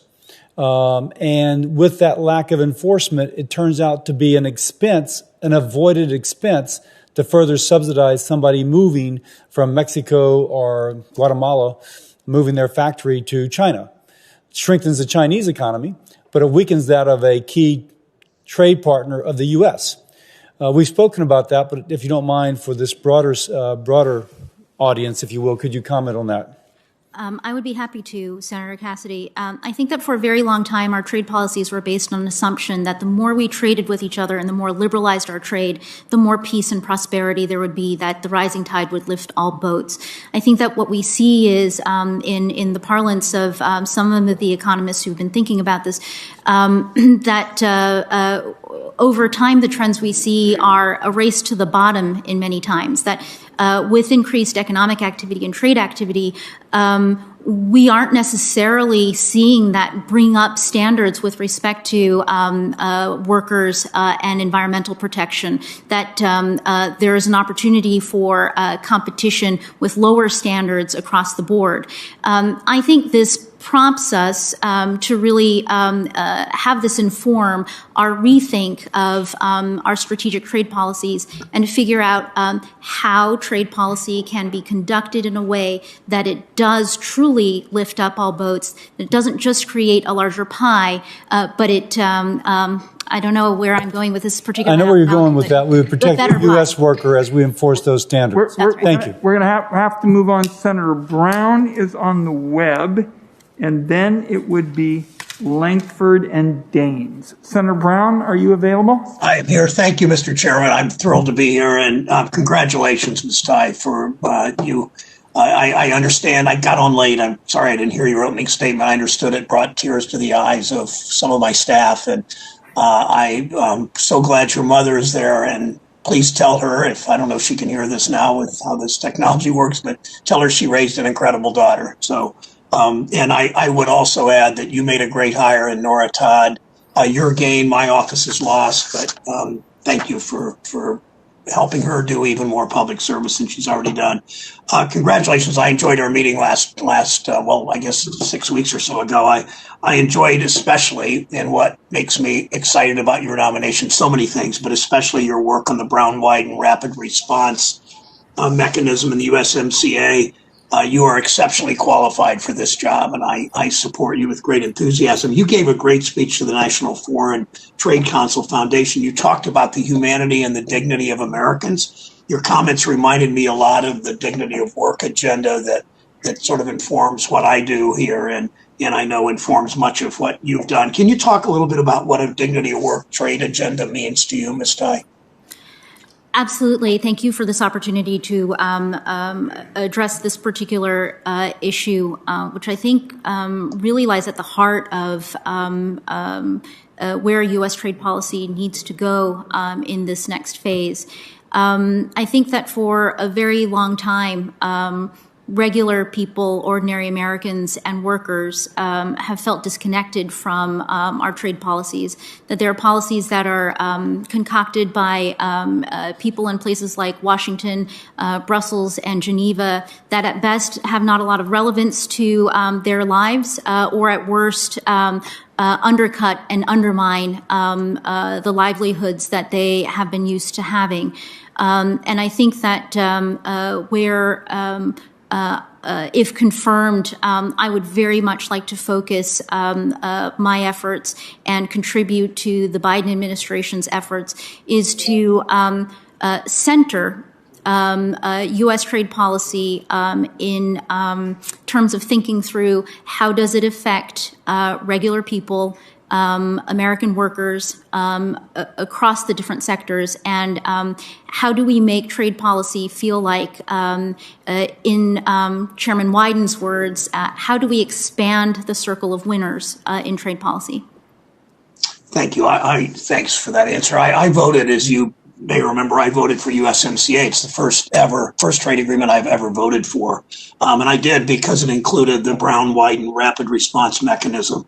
A provision will allow us to enforce labor standards quickly and at the factory level. My questions are pretty simple. Will you commit to using that provision to the maximum extent possible to defend the rights of workers in the United States and Mexico?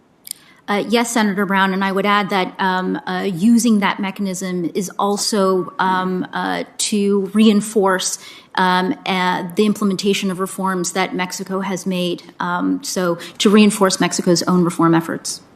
Good, thank you. Senator Wyden and I also led the effort to make sure U.S. law prohibits any imports coming into our country that were made with forced labor. In the years since our amendment passed, the U.S. government has made some, but only some progress in forced labor enforcement. China's state-sanctioned large-scale forced labor program, especially for millions of Uyghurs and other Muslims, show that we need to do more. If confirmed, will you commit to making forced labor enforcement, particularly a crackdown on China's massive forced labor program, will you commit to making that a top priority? Yes, Senator Brown, I think that the use of forced labor is probably the crudest example of the race to the bottom that I was talking about earlier with Senator Cassidy. Thanks. As you, in the last question, Chairman Wyden, and I appreciate the time. From your time on Ways and Means, dignity of work trade agenda, you recognize as essential from your work. I can see that to building trust with Americans in Ohio and other states who know their livelihood and their families haven't been the focus of trade policy. My opposition to our trade policy has been grounded in the fact that it has really hurt workers in my state, across the industrial Midwest, and really nationally. My question is this, in the last few seconds: what are some of the first things you'll do as USTR to start to regain the trust of Americans on trade? How do you plan to build in that framework in future trade negotiations? What do you start doing? What do you start saying? Listen to what I say, but watch what I do. What do we do to regain trust of Americans on trade? Senator Brown, I think you start by listening, and you start by indicating that the formulators of U.S. trade policy care how it is impacting America and regular Americans. I know in my earlier conversation with you, we talked about trade's impact on the citizens and the residents of Mahoning Valley. I think that that is where you start, and in terms of where you go from there, then you not just have to listen, but you also have to take what you're hearing and translate that into an adjustment and changes to the approach that you have been taking. Thank you, Ms. Tai. I look forward to working with you as USTR. Best wishes. I thank my colleague very much. And as you and I have talked about, Ms. Tai, part of what Senator Brown and I set out to do was what you were touching on, is to try to bring Americans together in terms of the cause of creating more high-skill, high-wage jobs. And we thank you. Senator Langford. Hey, Mr. Chairman. Ms. Tai, thanks for stepping up to be able to take this on. There are folks in Oklahoma right now that are working on wheat and cotton and beef and pork and chicken and manufactured goods that are all headed out of the country, that are very dependent on what you do and how well you do your job. So this does have a direct impact on a lot of people that I know their names because they're counting on not only maintaining good trade relationships, but expanding to new places. And the first question that I typically get from folks are, where are we expanding to next? Glad we have this agreement. Now what's the next agreement that we're actually working on? Because they're always looking for new markets and new places, because we produce great products in Oklahoma, and the world would buy them if they had access to them, and we could actually get the tariffs all worked out back and forth. So look forward to seeing your leadership there, and a lot of folks are counting on you in that. One of the other areas that goes the other direction is the issue of 301, and we've talked about this before. The 301 exclusion process is a process you don't care a thing about unless you're directly affected by it, and we've got multiple companies in Oklahoma that are. The 301 exclusion process is extremely important that it's run efficiently and that people get answers to it. Otherwise, they're directly affected, and so are all their employees. Tell me what you're going to do on that 301 exclusion process and how you're going to manage that. Senator Langford, it's a great question, and I know that the 301 tariffs have touched directly a lot of people and have disrupted a lot of people's lives and livelihoods. I think what I would say to you is, if confirmed, that I would bring the focus that I spoke about earlier with Senator Garden about the emphasis on good governance, as well to the processes and the responsibilities that USTR has itself. So with respect to the exclusions process, just in the job that I've had over the past few years, I am aware of the many concerns that have arisen with the process. If confirmed, this is very high on my radar in terms of assessing the process that's in place for exclusions, the decision making, and with an understanding that the transparency, predictability, due process are all critical to the way we want our government to function. Right, and speed of decision. And to know when the decision's made, the decision's going to carry over from year to year, and they're not constantly worried about next year, they just can't plan from there. Critical minerals is another area that you and I have talked about before. We're obviously very exposed in that area to China. China has made it very clear, and recent articles have been out there saying they're targeting using that leverage to cut nations off from actually distributing critical minerals to them.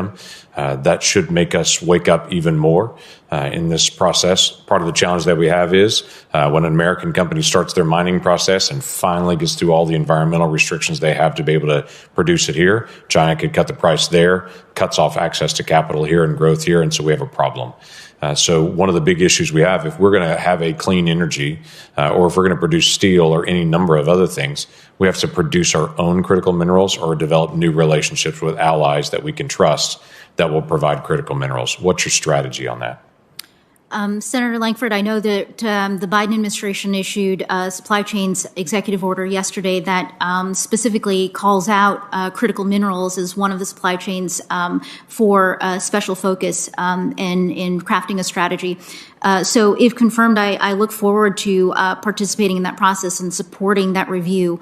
In terms of the strategy coming from USTR, as you know, because we talked about it in our earlier conversation, one of the big cases that I worked on at USTR related to China's export restrictions on rare earths and a number of other critical materials and minerals that come out of the ground. I think that in this area, trade has an important part to play, but the trade piece is part of a larger strategy that relates to our supply chain resilience.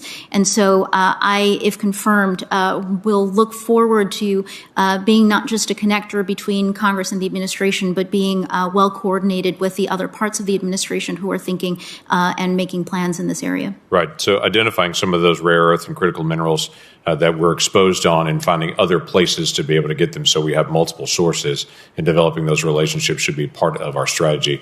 I know you've had some brief comments about this. I won't go into it in depth. The trade relationship with the UK is extremely important to many people in Oklahoma. It's an area I want us to continue to be able to develop. I know that's difficult. They have a problem with chlorinated chicken. We have a problem with E. coli. So apparently they don't have as much of a problem with it as we do. But all those issues can be worked out, should be worked out in the days ahead, and I would encourage you to do that. And as we've talked before, as you're developing multiple different trade relationships, I would encourage you to develop relationship with State Department to be innovative in the area of smaller countries with less economic development, that we can actually partner with state to be able to do some of those things under your guidance and leadership. With that, thank you. I thank my colleagues. Senator Daines is next. Senator Daines, Casey, and Young are the next three. Senator Daines. Great. Thanks, Mr. Chairman. Thank you, Ms. Tai. Good to see you again. My colleague from Oklahoma, Senator Langford, talked about cotton and some of his products. It's a little cold in Montana to grow cotton, but we're excited about beef, wheat, barley, wool products, as well as pulse crops. In Montana, we realize that 95% of the world's population lives outside the United States. So access to these markets is critically important, certainly from some of our ag-focused states. Believe it or not, Montana is the #1 pulse crop producing state. Now, what are pulse crops? You know what those are, but for the benefit of those who don't, it's peas, lentils, chickpeas. We're now #1. Our farmers realize that they put nitrogen naturally back into the ground. Our wheat and barley producers are now rotating more of those crops in. It's been a great success story to diversify our crops and for sustainability. Access to India's pulse crop market is very important for our Montana farmers, for Montana jobs, and for our economy. Unfortunately, as you know, U.S. pulse crops face high tariffs, a very unfair playing field there with India. And that's why last year, Senator Kramer of North Dakota and I sent President Trump a letter urging to prioritize the issue. He took that letter directly to Prime Minister Modi, in fact. The President sent me back a picture as he hand-delivered that letter to Prime Minister Modi during the visit. So my question for you, would you commit to engaging India on this issue and prioritize the removal of those tariffs and other barriers to trade with India as you look at more trade negotiations with India? Senator Daines, it's nice to see you as well. I know that our interests with India are manifold. I commit to you to having an awareness of the importance of pulse crops trade. And if confirmed, I look forward to engaging with the Indians on our trade relationship, and we'll keep pulse crops in mind. Thank you. It's very critical we support our pulse crop farmers. If we get a level playing field, we're going to see continued growth and overseas opportunities for us. So thank you for that. Shifting gears to TPP, back in 2018, I led over 24 of my colleagues in sending a letter to President Trump urging him to re-engage with the Trans-Pacific Partnership. And I'm calling on President Biden to do the same. I know politically that seemed to not always be the most attractive issue at that time, but I believe strongly that this multilateral approach with our allies is very important to think about the long term of trade.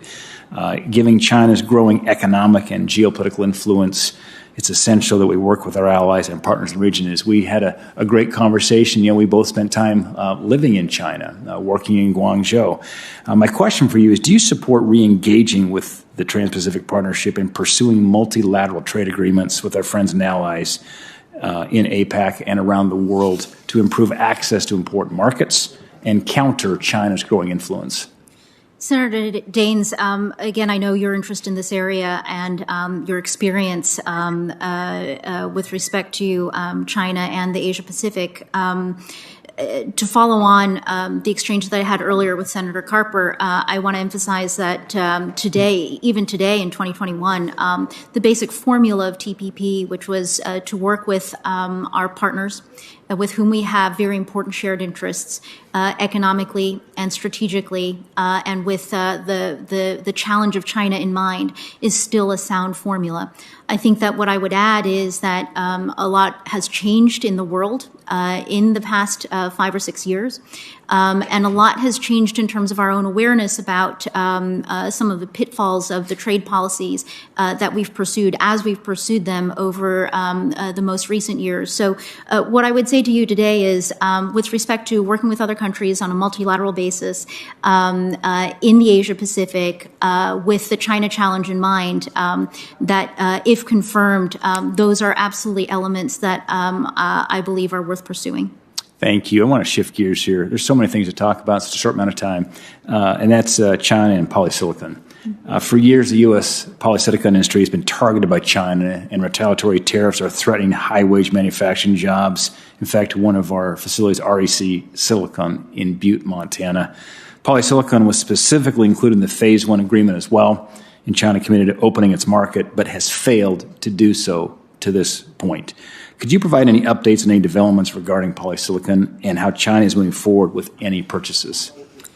Senator Daines, I am sorry to hear, and I'm upset to hear that from the polysilicon industry that China has not followed through on the promises that it made in that agreement. If confirmed, I want you to know that working on the relationship with China, on the implementation of the China agreement, and to continuing to dynamically work on a vision for where we take the U.S.-China trade relationship is absolutely critical in my mind.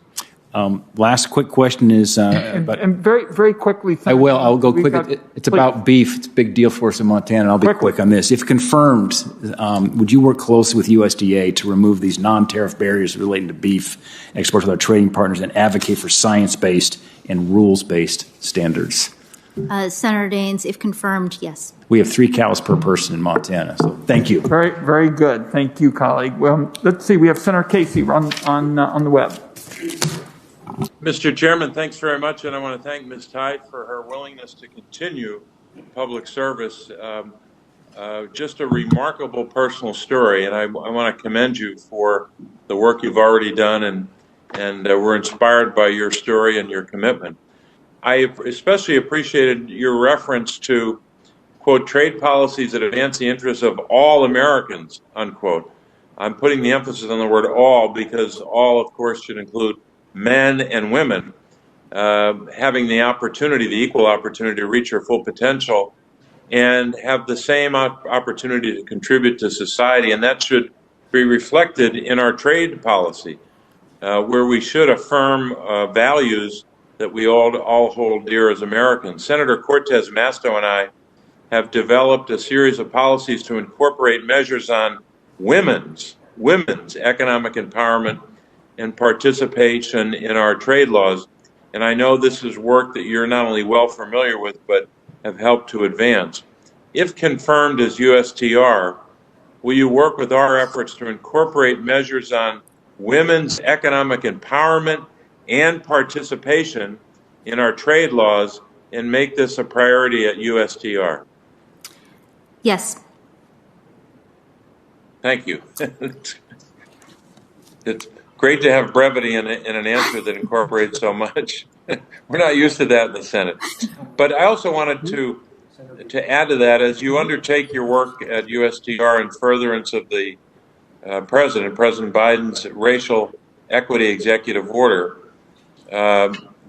I want to note the intersectional issues of gender and race, and hope that they would be incorporated and considered. And I'll assume your answer to that is yes as well.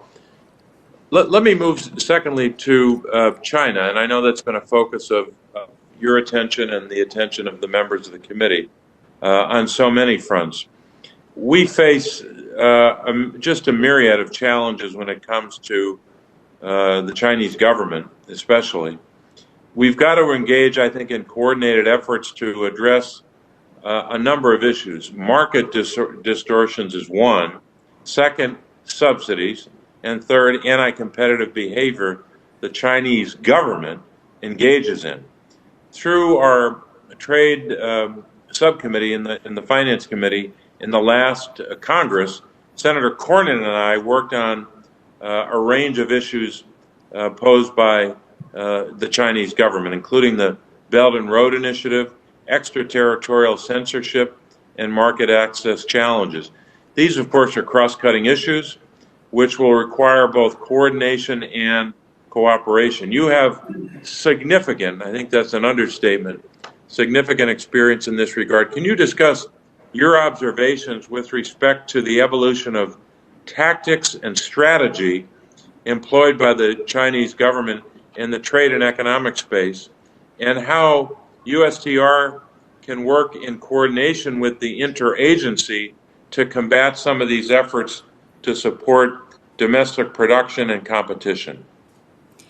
Senator Casey, I've watched those hearings that you and Senator Cornyn have put on here in the Senate Finance Committee, and appreciate the levels of expertise and interest that you have demonstrated with respect to our China trade and competition issues and challenges. Just thinking through how to provide you with a pithy response to your really meaty question.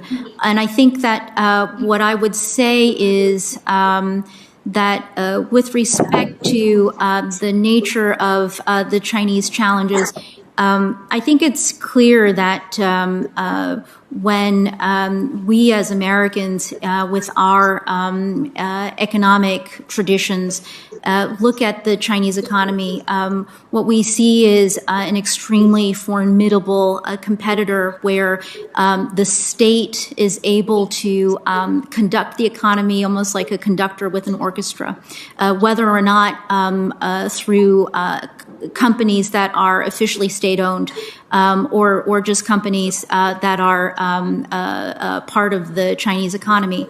I think that traditionally we in our system have been very trusting of the free market, of the invisible hand that Adam Smith described in terms of the market forces taking care of our economy and global competition. And I think that what the most recent years has taught us is that we need to revisit how we conduct our economic activity, our cooperation and our trade policies, not to become China, but how to be true to ourselves and our traditions, and be more strategic, knowing the quantity and the strategy and ambition that we are up against. Well, thanks very much. Thank you, Mr. Chairman. I thank my colleague, Senator Young. Welcome, Ms. Tsai. It's good to see you again. I enjoyed our visit prior to this committee appearance.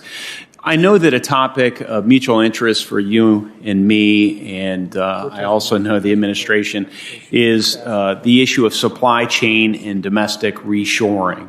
In fact, I look forward to working with the administration and you on that. So much of the pandemic's negative impact can be attributed to this lack of domestic sourcing capacity for a variety of products, PPE, semiconductors, batteries, chemicals, the list goes on and on. Compounding this problem is the fact that our supply chains are nearly solely reliant on manufacturing in China. The President's executive order released yesterday is, I would say, a step in the right direction. but I would caution you and others about timeliness and expediency. I've been in Congress long enough to know that these multi-agency reviews can take a lot longer than we hope for and then sometimes projected. And we have industries that know their own faults right now, but we can't expect them to build a factory overnight. So I just hope that we approach this issue with great humility moving forward and move as quickly as possible nonetheless. You and I have discussed various strategies to support domestic reshoring while ensuring that businesses aren't further harmed during these strenuous times. Aggregated demand mapping is a term that most people are probably unfamiliar with. But it's something I think we may have discussed in our earlier conversation. So that's one area that is of great interest to me, and it pertains to supply chains. And then just more robust federal support for U.S.-based innovation is also something I support. Both of these issues and policy initiatives are embedded in my legislation, the Endless Frontier Act, which would go a long way to both understanding and addressing the problem of supply chain. So, Ms. Tsai, do you believe it's possible to work on understanding and addressing our supply chain problem simultaneously, understanding it and addressing it at the same time? Senator Young, thank you for that question. I sure hope so, because I think that's exactly what we need to do. Okay. Well, my sense is that's the administration's objective, because they're, with the executive order, attempting to understand it. There's still some lack of clarity as to what resources that have been publicly reported are going to be dedicated towards this issue, what they'll be spent on as we seek to understand. So we need to strike the right balance there. What levers do you anticipate using to promote domestic reshoring? Senator Young, I think, as I'm just thinking about it, if confirmed, I'm really eager to get in and to have USTR do its part in this process. In terms of reshoring, and I like the term reshoring as opposed to onshoring, because reshoring suggests that we will be doing something here in the United States to rebuild our manufacturing capacity, to reindustrialize, but it also suggests that we will be taking another look at our supply chains and the partnerships that we have with other sources of supply. In terms of USTR's role, I think that there are clearly trade relationships, trusted trade relationships that can be leveraged. Did Ambassador Lighthizer in the previous administration have adopt the appropriate approach in your view? I'm not quite sure with respect to supply chains. With respect to reshoring. With respect to reshoring, that's an interesting question. I think that I will have to think about it to give you my best answer, but I know that with respect to Ambassador Lighthizer's policies, that there's been a lot of disruption and consternation that have accompanied some of those policies. I'd want to accomplish similar goals in a more effective, process-driven manner. Let me ask you one more question here. Knowing that intellectual property is really our value added for so much of our economy, in my home state of Indiana, roughly $8 billion in R&D investments occur annually in the state of Indiana. In order to protect jobs and investments here domestically, we have to rein in abuses and focus on international IP law reforms. I know we're still trying to get clarity on President Biden's approach vis-a-vis China on a range of different issues, and he's working to bring clarity on those issues, I think, as well. But it can be assume that he's not going to tolerate any sign of lapses in China's IP protections or from other foreign countries. Can you elaborate briefly on how you would help to develop President Biden's coherent strategy to ensure that IP-intensive industries are supported through U.S. trade policy? Yes, let me think through your particular question. So, as you may know, Senator Young, President Biden and his administration are committed to undertaking a comprehensive China review, and that will involve IP protections, and it will also go across the board in terms of our strategic interests and our cross-disciplinary policy areas. With respect to the specific issue of the respect for intellectual property rights, I think that that is a particular example of just a flagrantly unfair trade action. And I want to acknowledge that the Section 301 investigation that Ambassador Lighthizer started was based on a very voluminous and a lot of hard work in documenting examples of that kind of abuse. So the Section 301 investigation is itself one example of IP enforcement and how far you can take it. I think that clearly there ought to be other tools as well. And I would be very interested, if confirmed, to work on those tools. Way over here, and my colleague's talking about something important now. We're going to be calling some audibles here. I would say to the nominee, Ms. Tai. Senator Cortez Masto will ask some questions. I'm going to run over and see if I can get back very quickly, but it's our intention between Senator Crapo and I to keep this going. Senator Cortez Masto, are you there? I am here. Thank Wonderful. you, Senator. Thank you, colleagues, so much, and you're recognized, and I will run over and be right back, and we thank our nominee for her patience. Thank you. First of all, let me start off by thanking you and congratulating you, Ms. Tai, on your nomination. I, too, am excited. Thank you for taking the time to speak with me. Let me start by asking a few questions here, and then I'll open it up for others as well. This past October, the former administration issued a proclamation that increased tariffs on solar energy to 18% in 2021 from the previously announced level of 15%.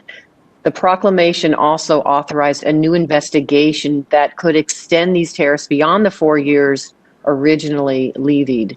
At the end of last year, I signed on to a letter with several of my colleagues urging the Biden administration to repeal these tariffs, as they have resulted in nearly 62,000 workers being either laid off or never hired, as well as the loss of 10.5 gigawatts of solar capacity. So my question to you is, if confirmed, what would be your approach to reviewing and addressing this issue? Senator Cortez Masto, the solar Section 201 safeguard action has been going on for a number of years, and so I am familiar with its origins and some of the developments since then. I think that one of the challenging aspects of a case like this one is that you have petitioners here in the United States who sought the review and won the remedy. And here we are, because it has impacts on different sides of the industry in the United States, where we find ourselves really challenged to figure out how to thread the needle in a situation where an industry is trying to stay afloat in the face of China cornering the market on solar panels. So I want to just start by acknowledging that this is a really tough issue. If confirmed, USTR does have a role to play with respect to the Section 201 process, and I commit to you to engaging in that process in good faith and keeping in good touch with senators like yourself who have a stake in the outcome of this proceeding. Thank you. And that's really all I could ask right now. Thank you for that commitment. I think that's so helpful.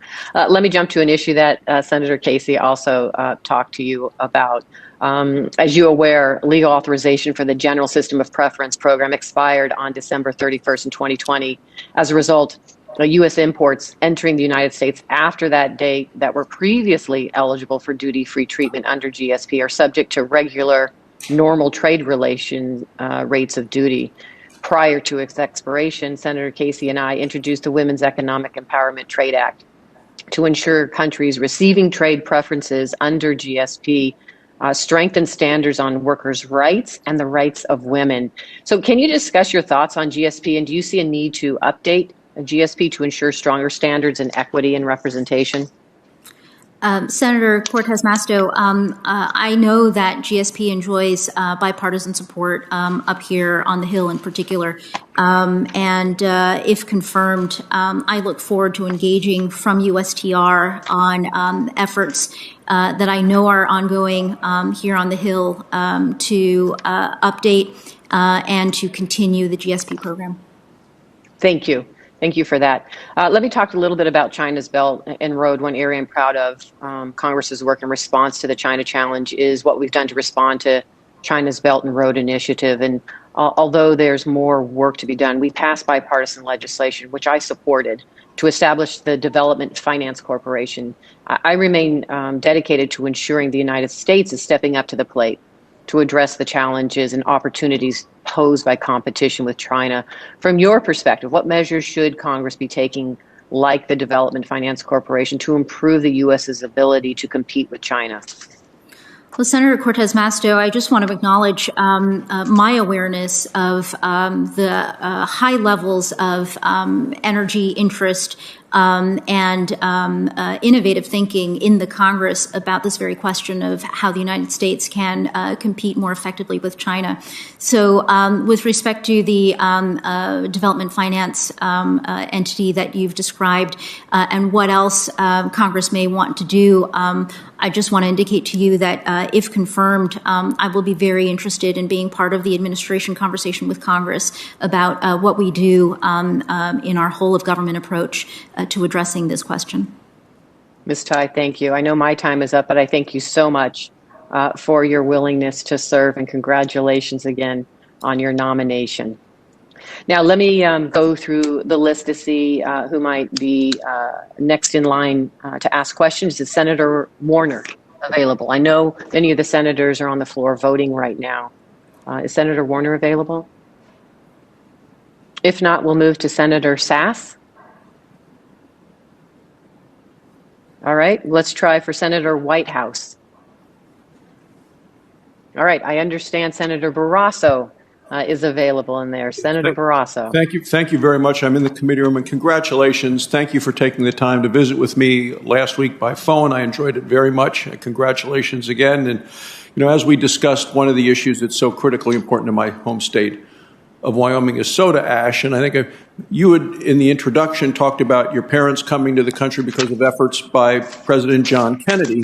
And I think I mentioned to you that when Carolyn Kennedy was nominated to be ambassador to Japan, she came here and we talked about soda ash. And I think since then, every time I see her, she refers to me as Senator Soda Ash. So it's really critically important to our state. It's the United States, our natural soda ash is refined from a mineral called trona. The Green River Basin in Wyoming has the world's largest trona deposit. Soda ash is a key manufacturing component for glass, detergents, soaps, chemicals. U.S. natural soda ash sets the standard for quality, for purity, energy efficiency, and production. And like many U.S. industries, soda ash faces significant trade barriers around the world. So as part of your effort to promote U.S. industries in international markets, will you commit to advocate for eliminating trade barriers for soda ash and other important U.S. industries in the international marketplace? Senator Barrasso, the short answer is yes. I wanted to let you know that I did a little bit of my own research on soda ash in your state, the Trona ore. You mentioned that one of the benefits of producing soda ash from Trona ore is that it is more clean, the process that we have here. And in terms of the competition that soda ash producers face, they are facing producers who are working with dirtier processes. I just want to say that yes, in terms of working through our trade policies in advancing our soda ash producers, but also my interest, if confirmed, in working with the other parts of the government to look at the question more holistically in terms of how we advantage our producers. Well, I appreciate that very much. I did want to talk about energy, and in 2019, the United States became a net energy exporter for the first time since 1952. U.S. energy independence, I believe, is critically important for our national security. American energy production provides good jobs, funding for the schools and public services, all of these things. So United States liquefied natural gas and other energy exports limit the ability of countries like Russia to wield energy supplies as geopolitical weapons. There's no evidence that a reduction in U.S. fossil fuel production is going to in any way reduce global production or consumption of energy derived from fossil fuels. The need worldwide is going to continue, whether we take it here or whether we just become dependent on then Saudi Arabia, we turn the market over to Russia or other countries. Can you please explain how the U.S. Trade Representative under your leadership is going to support and encourage growing our energy exports and the jobs that are so critical to that this industry provides?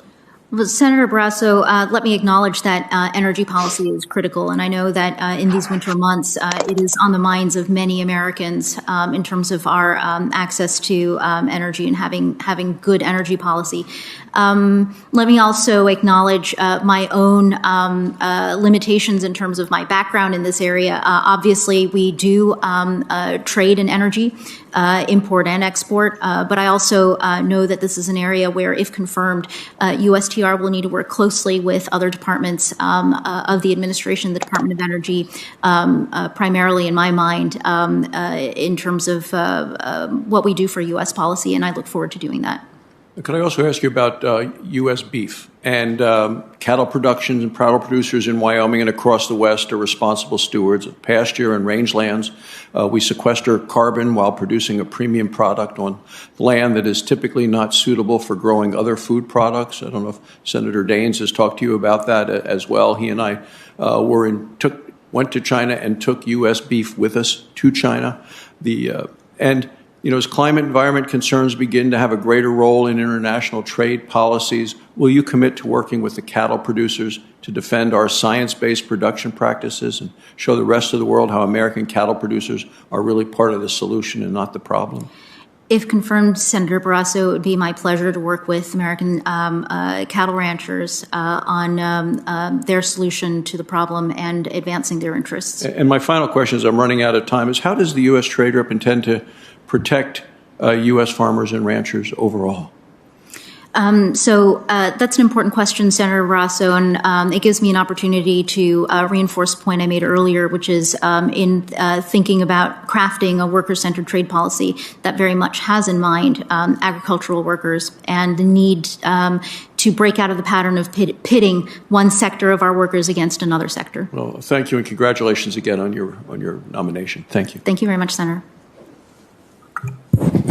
I think, Ms. Tai, I'm up next and chairing for the moment as well. So thank you very much for being here. I wish you every success. I am delighted that you raised climate at the front of your priorities list. That may have been alphabetical, but I hope it actually was not. We, I believe, in Congress live in a fairyland of folly about how serious this problem is that is brought on primarily by the fact that we live in a world in which fossil fuel influence has more clout than fact. So I'm delighted to see that. I'm also delighted that your introducers described you as somebody who would be all about enforcement, enforcement, and enforcement. I hope that's true. I've been in Congress 14 years, and enforcement has never been an adequate priority in my view, ever. So I hope when you're done improving enforcement, you then improve enforcement, and then you improve enforcement again. Two topics I'd like to touch with you on. First is the ISDS issue. In my view, when big American industries deploy legions of lawyers to intimidate small countries, like the way the tobacco industry went after little Togo on the African coast, when they're trying to protect their people, these countries, from the dangers of the products of those big lawyer-laden industries. That may be good for the industry, but that's also the face of America. And it's a lasting face of America for the people in the country who were bullied through this process. And it's not the face of America that I think we want to see. We are a country that lives in many respects by virtue of the power of our example and of our principles and of our values. And the face that we present to particularly smaller countries, I think, is vitally important. So I urge you to think of that in the way in which we handle all these ISDS supports. The tobacco industry has revenues far greater than that of the government of Little Togo. And going after them the way they did was, to me, disgraceful and damaged us with not only the Togolese, but also many other countries that witnessed that phenomenon. That has to stop. That is not the way America should present itself to the world. It has foreign policy and national security consequences when we let that run wild. So I hope that you'll take that to heart as we look at the ISDS problem. Is that a fair comment in your view? Senator Whitehouse, you've made clear your views and critiques of ISDS. On this, I would just acknowledge and recognize that President Biden himself has articulated his opposition to ISDS on the basis of the chilling effects that it has on other countries' policymaking. And I think that the other data point that I would share is Ambassador Lighthizer himself also had real objections to ISDS. So yeah, there were surprising improvements in the USMCA that I was actually surprised and pleased by. Last topic for me is that our oceans are being trashed right now. There's bipartisan support here to fix that. We've done a lot of work on measures that have passed by unanimous consent. We've set up new funding. We've given USAID new programs. There's been a lot of work, and there's more coming. But even with the stated support for cleaning up the plastic trash in the oceans from the previous president, from his Secretary of State, and from Ambassador Lighthizer, when he actually got to the negotiation to try to do something about the plastics problem, every time there was a conference on this subject, what came out of it in the press was that the United States had been the obstacle. The United States had been the laggard. The United States had been the spoiler. And I don't know what happened between President Trump and Secretary Pompeo and Trade Representative Lighthizer and those negotiating teams that caused those negotiating teams to feel comfortable being the worst player in the room trying to solve this problem. But that really has to stop, in my view. And this is not an issue in which big business, in your position, big business is going to be pressuring you like almost nobody else in government. They want their stuff through trade, and as you know, you'll be living at the center point of enormous pressing corporate forces. None of them are going to be pressing to clean up our oceans.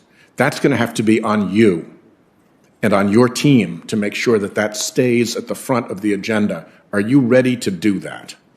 Senator Whitehouse, I know your interest and passion on this particular issue, and I was really well educated in our first conversation by you on congressional efforts and the fact that they are bipartisan on this issue. I want to acknowledge that the USMCA environmental chapter has language that addresses marine debris and the ocean plastics problem, and that in the renegotiation between the Democrats and the Trump administration, there is additional appropriations that were made available to support the U.S. government efforts. So let me just say that this is very much on my mind, in particular because it is so important to you. And I think that there is an important and positive role for USTR to play, and if confirmed, I will follow up on this. Good. So will I. And I turn over now to the redoubtable Senator Hassan of New Hampshire. Well, thank you, Senator Whitehouse, and consider this New England neighbor, another saltwater senator who cares a great deal about marine debris, as do members of both parties, as you've heard. And I want to thank Chairman Wyden and Ranking Member Crapo for holding what is truly an important hearing today. And thank you, Ms. Tai, for not only appearing here, but for your willingness to serve our country during this difficult time. And thank you to your family as well. I want to follow up on a discussion that I know you've already had with some of the other committee members. I was encouraged by the bipartisan discussion that I joined at the White House yesterday on securing and strengthening U.S. supply chains. We have to take on the Chinese government and reinvest in American manufacturing in order to protect our national security, our public health, and our economic independence. The President's executive order yesterday is a necessary first step to rebuilding our domestic supply chains for strategically critical technology and the supplies we need to address COVID-19, for example. I know others asked you some questions about this, so could you, following up on those previous questions, expand on the importance of building resilience in securing domestic supply chains? And can you give the committee a sense of the USTR's role in implementing the President's review of strategically critical U.S. industries? Senator Hassan, I'd be pleased to. I think that I may have mentioned earlier, but the COVID-19 pandemic in particular provided those of us working on trade policy with a lot of food for thought about the supply chain disruptions and how we could find ourselves in such a vulnerable position scrambling for goods that the rest of the world needed all at the same time. I think that's led to some very reflective and positive bipartisan conversations around not just the supply chain strategy itself, but also its implications for how we adjust the assumptions that we build into our trade policies and what we try to accomplish with our trade policies. On your second question of USTR's role in the administration's effort that was rolled out yesterday, if confirmed, I really look forward to bringing USTR and all of its talents and insights to bear on the interagency process and in the conversation with Congress to craft the best and most strategic policies that we can to put the U.S. on the strongest footing we can. Thank you. Now I want to talk about another issue. Ms. Tai, exports of manufactured products support 18,000 jobs in my state. New Hampshire's largest manufacturing export category is computer and electronics products, which make up about 1/4 of our exports, actually a little bit over 1/4 of our exports. How will you work at USTR to support U.S. manufacturing jobs and strengthen U.S. exports in the computer and electronics industry? Well, Senator Hassan, if confirmed and at USTR, I would be delighted to work with you and your state and your stakeholders on supporting their productivity and their access to export markets. Well, thank you. It's something I'd look forward to working on with you as well. I spoke with President Biden about this issue yesterday when we were at the White House. And it includes the critical need to invest in domestic production of semiconductors, which I know other people have talked to you about. We don't want to cede that to China either. And I look forward with working with you on that. One other issue, if I could, the bipartisan U.S.-Mexico-Canada agreement cut red tape for small exporters by expanding electronic filing of customs forms and making more exports into Mexico and Canada tariff-free. The small business chapter of the USMCA also created a committee dedicated to giving a voice to small businesses and shaping trade policy. Will you work at USTR to ensure that small businesses are represented on this committee and to ensure that the views of the committee are reflected in our efforts to support innovative U.S. businesses who are competing in the global economy? Yes. Thank you very much. I yield the rest of my time. Thank you, Mr. Chair. I thank my colleague, and I think we've had a number of senators pitching in the collegial Finance Committee fashion, and I thank them all. I think now we have on the web first Senator Warren and then Senator Toomey, and we may have a couple of others, and I thank our nominee for our patience. We are going to, I think, finish before the time that it took with your colleague, Mr. Becerra, and that will be good. Okay, Senator Warren. Thank you, Mr. Chairman. So trade agreements have a tremendous impact on our economy. They touch everything that people have been talking about this morning, from jobs and wages to the quality of the air we breathe. Ms. Tai, I want to talk about process. Rigged processes produce rigged outcomes. And I worry that the processes that structure our trade policy are stacking the deck against American families. One big piece of this is who is actually writing our trade deals. When the people who are whispering in the ears of our trade negotiators are corporate executives and industry lobbyists, you can bet that the outcome is probably not going to be great for American workers and American families. And that is exactly what happened with TPP. About 85% of the people sitting in on our trade advisory committees when that deal was negotiated were representatives from corporations and industry. And by the way, it took months to even uncover this information. It wasn't even publicly listed. So, Ms. Tai, do I have your commitment that each of our existing trade advisory committees will have more representatives from labor, consumer, and environmental groups than from corporations? Senator Warren, thank you for your question. I know how important this is to you, and I wanted to share with you as well that I am a firm believer that good process drives good substance. In terms of the composition of the advisory committees, I commit to you to reviewing how those advisory committees are composed. There is a statute that governs in this area, and I will be very eager, if confirmed, to come back to you to look at that statute and to look at how the composition of those advisory committees actually happens. Well, I appreciate that, and I appreciate that you're going to come back to me on this, but I have to say that if the administration won't ensure that the interests of American workers and American families are prioritized over corporations when we're writing trade deals, then we're never going to get beyond a trade policy that leaves American families on the losing side. This needs to happen. So I'm looking forward to following up on this. I want to ask you about another important piece of process, and that's about what the public is allowed to see before trade deals are enacted. After corporate executives and lobbyists are done shaping the terms of an agreement, Congress is usually asked to fast track it, greasing the skids so that that agreement can pass with a simple up or down vote, no ability to make changes on it. But the public doesn't actually know what their representatives are fast tracking because they never got to see the agreement. It's kept secret.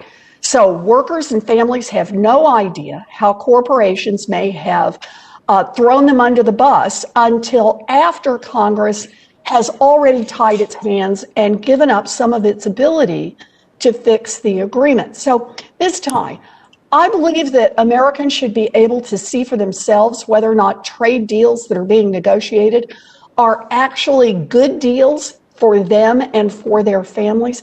Can you commit to releasing the draft bracketed text of any trade agreement under negotiation at least 2 months before Congress is asked to fast track it? Give us a chance to read it. Senator Warren, I want to make clear to you how important the principles that you are articulating here with respect to those that advise our trade negotiators and with respect to making the results of trade negotiations available to the public.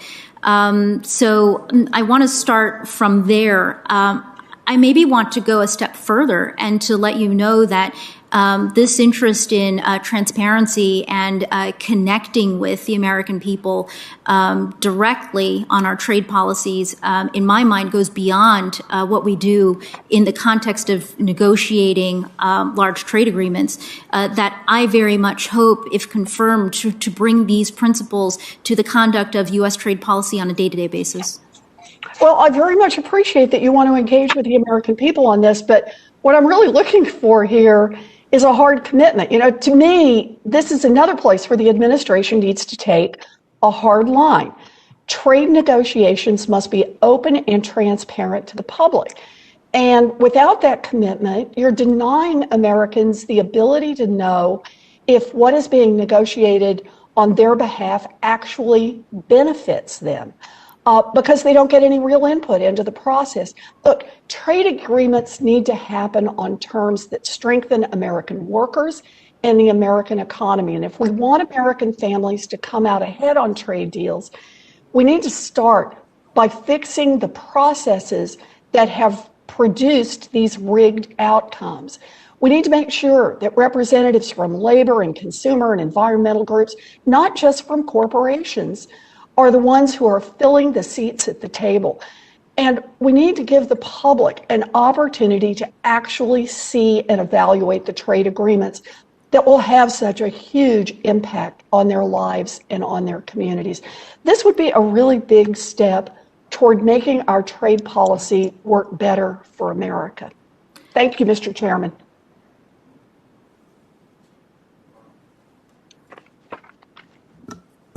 Is my colleague from Massachusetts finished? Okay. Yes. Next will be Senator Scott. Thank you, Mr. Chairman. Ms. Tye, thank you for your willingness to serve our nation. As you may know, I worked closely with your predecessor on the issue of seasonality. I consistently hear from my growers in South Carolina and agriculture producers back home from about the unfair trade practices and disadvantages they continue to face as they compete with foreign food producers.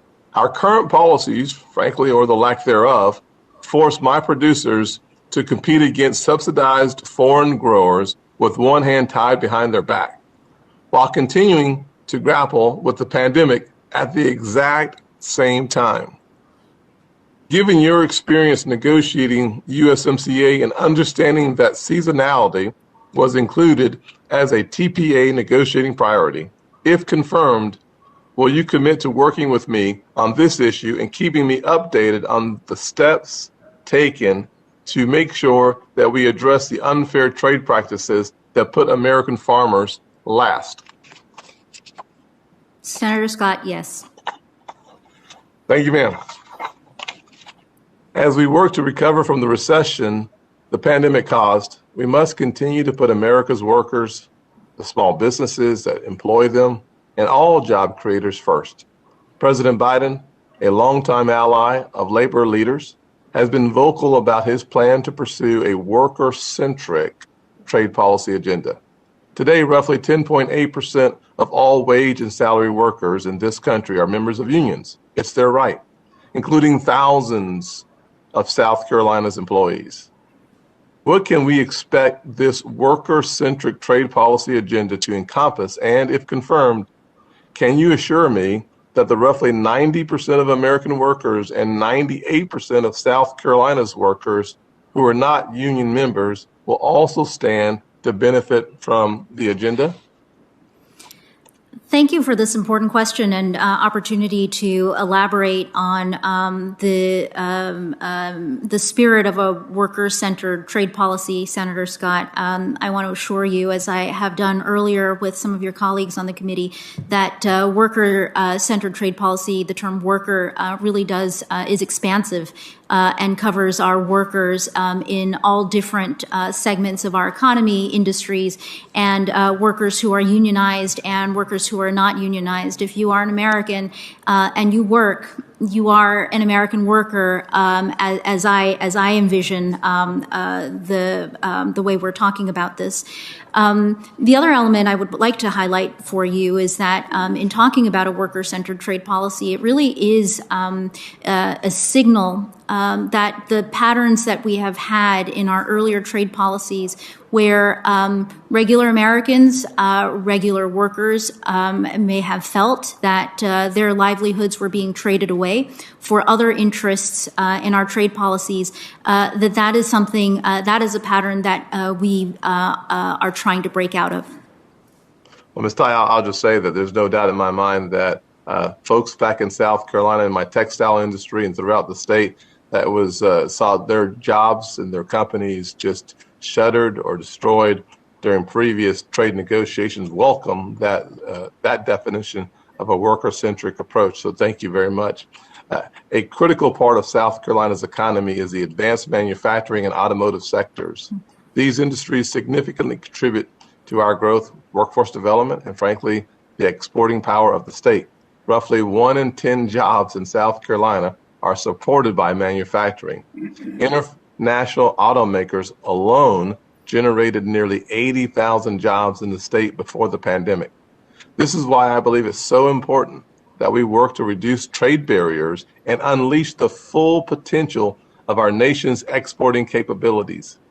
Key to this is ensuring the speedy and proper implementation of the USMCA.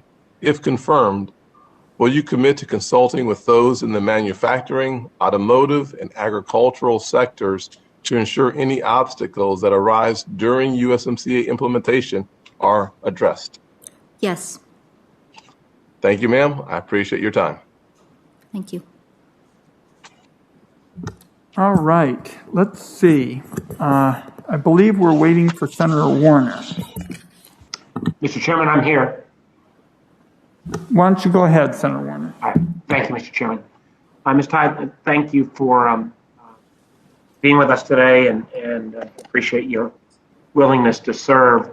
I'm going to go back to some questions around China, and I think I've tried over the last few years to always make the point that I talk about China. My beef is with the Communist Party of China and President Xi Jinping, and it's not with the Chinese people, and I think that message needs to be always reflected.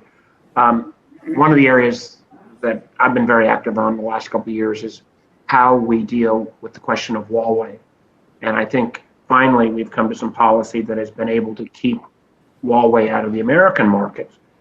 But the truth is, protecting a secure digital infrastructure has never been a priority in our trade negotiations because we simply keep Huawei out of American domestic markets, but Huawei gets the rest of the world.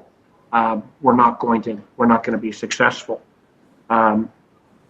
So I think we should have been aware of this earlier. Digital security of our infrastructure ought to be in part of our trade organization. So will you support including the promotion of secure and trusted digital infrastructure, including potential prohibitions on reliance on untrusted vendors in any future TPA efforts?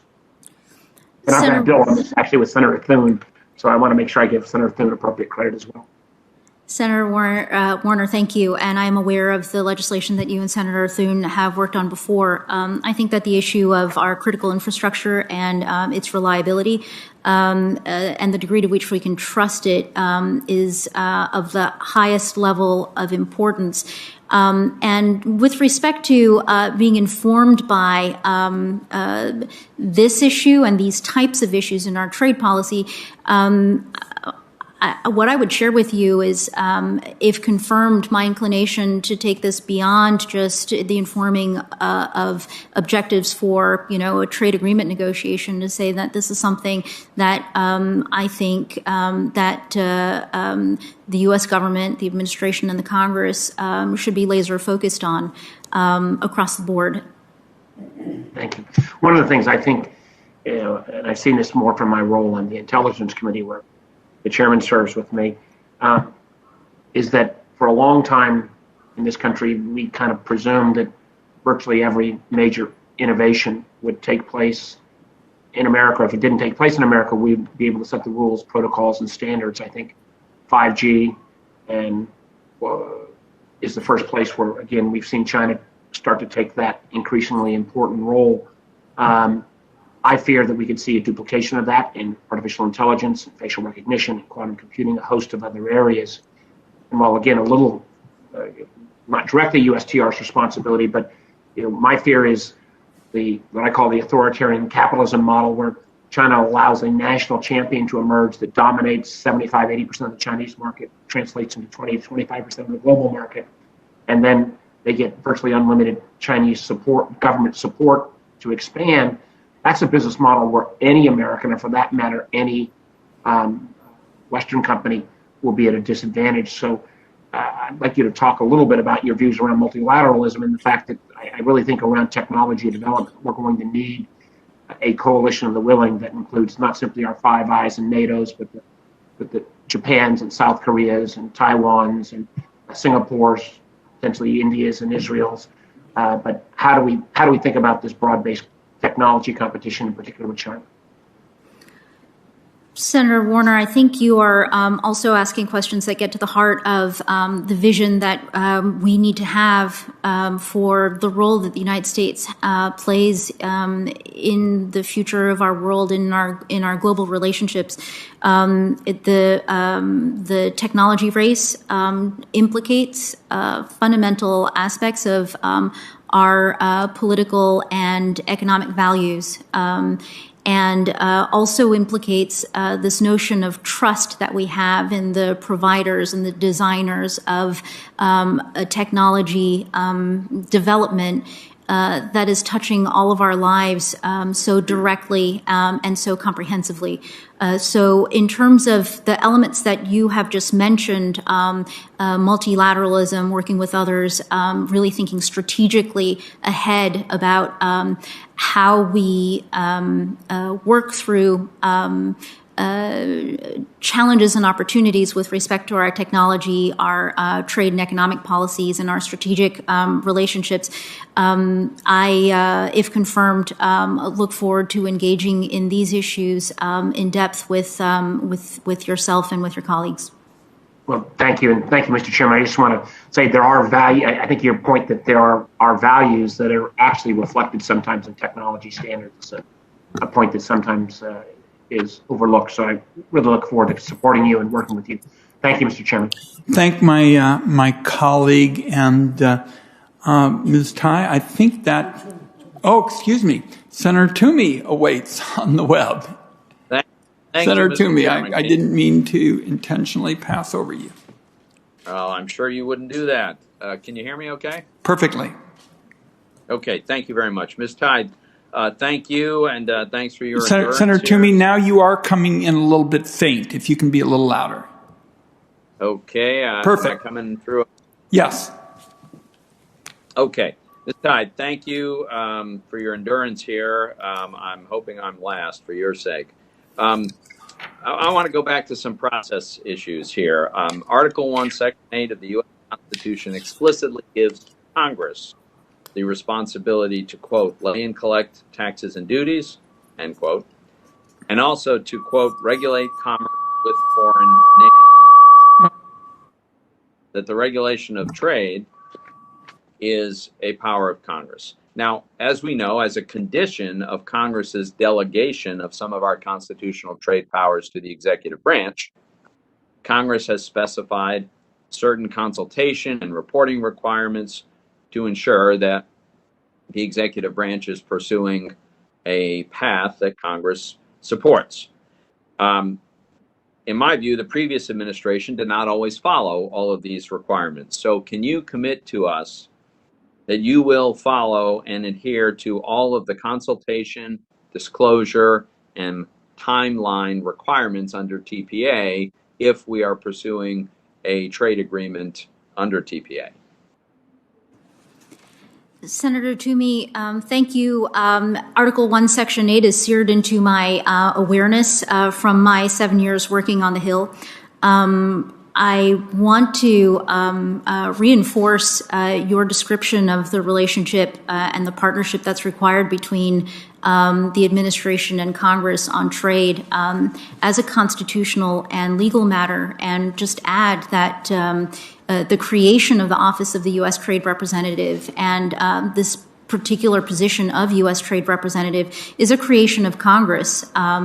This function was taken out of its traditional place inside the State Department, put inside the Executive Office of the President, and made responsive to Congress. So I would be willing to do you one better and say, separate from the specific statutory expression of the deal that struck through TPA, that you have my commitment that the good process that leads to good substance starts with a good process and relationship between the U.S. Trade Representative and the Congress. Right. So you will adhere to the consultation, disclosure, and timeline requirements. Yes. Okay. As you may recall, the previous administration also failed to comply with one of the long-standing norms that, although it is not explicitly required in the statute, a mock markup has been the process by which the Senate Finance Committee has expressed its views about the implementing legislation. There was no mock markup for USMCA. So my question is, again, if we are pursuing a trade agreement pursuant to TPA, and this committee requests your presence for a mock markup, will you make yourself available and cooperate with us so that we can use that traditional mechanism for communicating our concerns and interests? Senator Toomey, the letter and the spirit of law are important to me as a matter of rule of law and good governance in the U.S. government, and so my answer to you is yes. Great, thank you. As you know, the previous administration also repeatedly threatened to unilaterally withdraw the U.S. from NAFTA prior to the completion and adoption of USMCA. The Senate Finance Committee added report language to the USMCA legislation that says, and I quote, "The United States cannot withdraw from a congressionally approved trade agreement without the consent of Congress," end quote.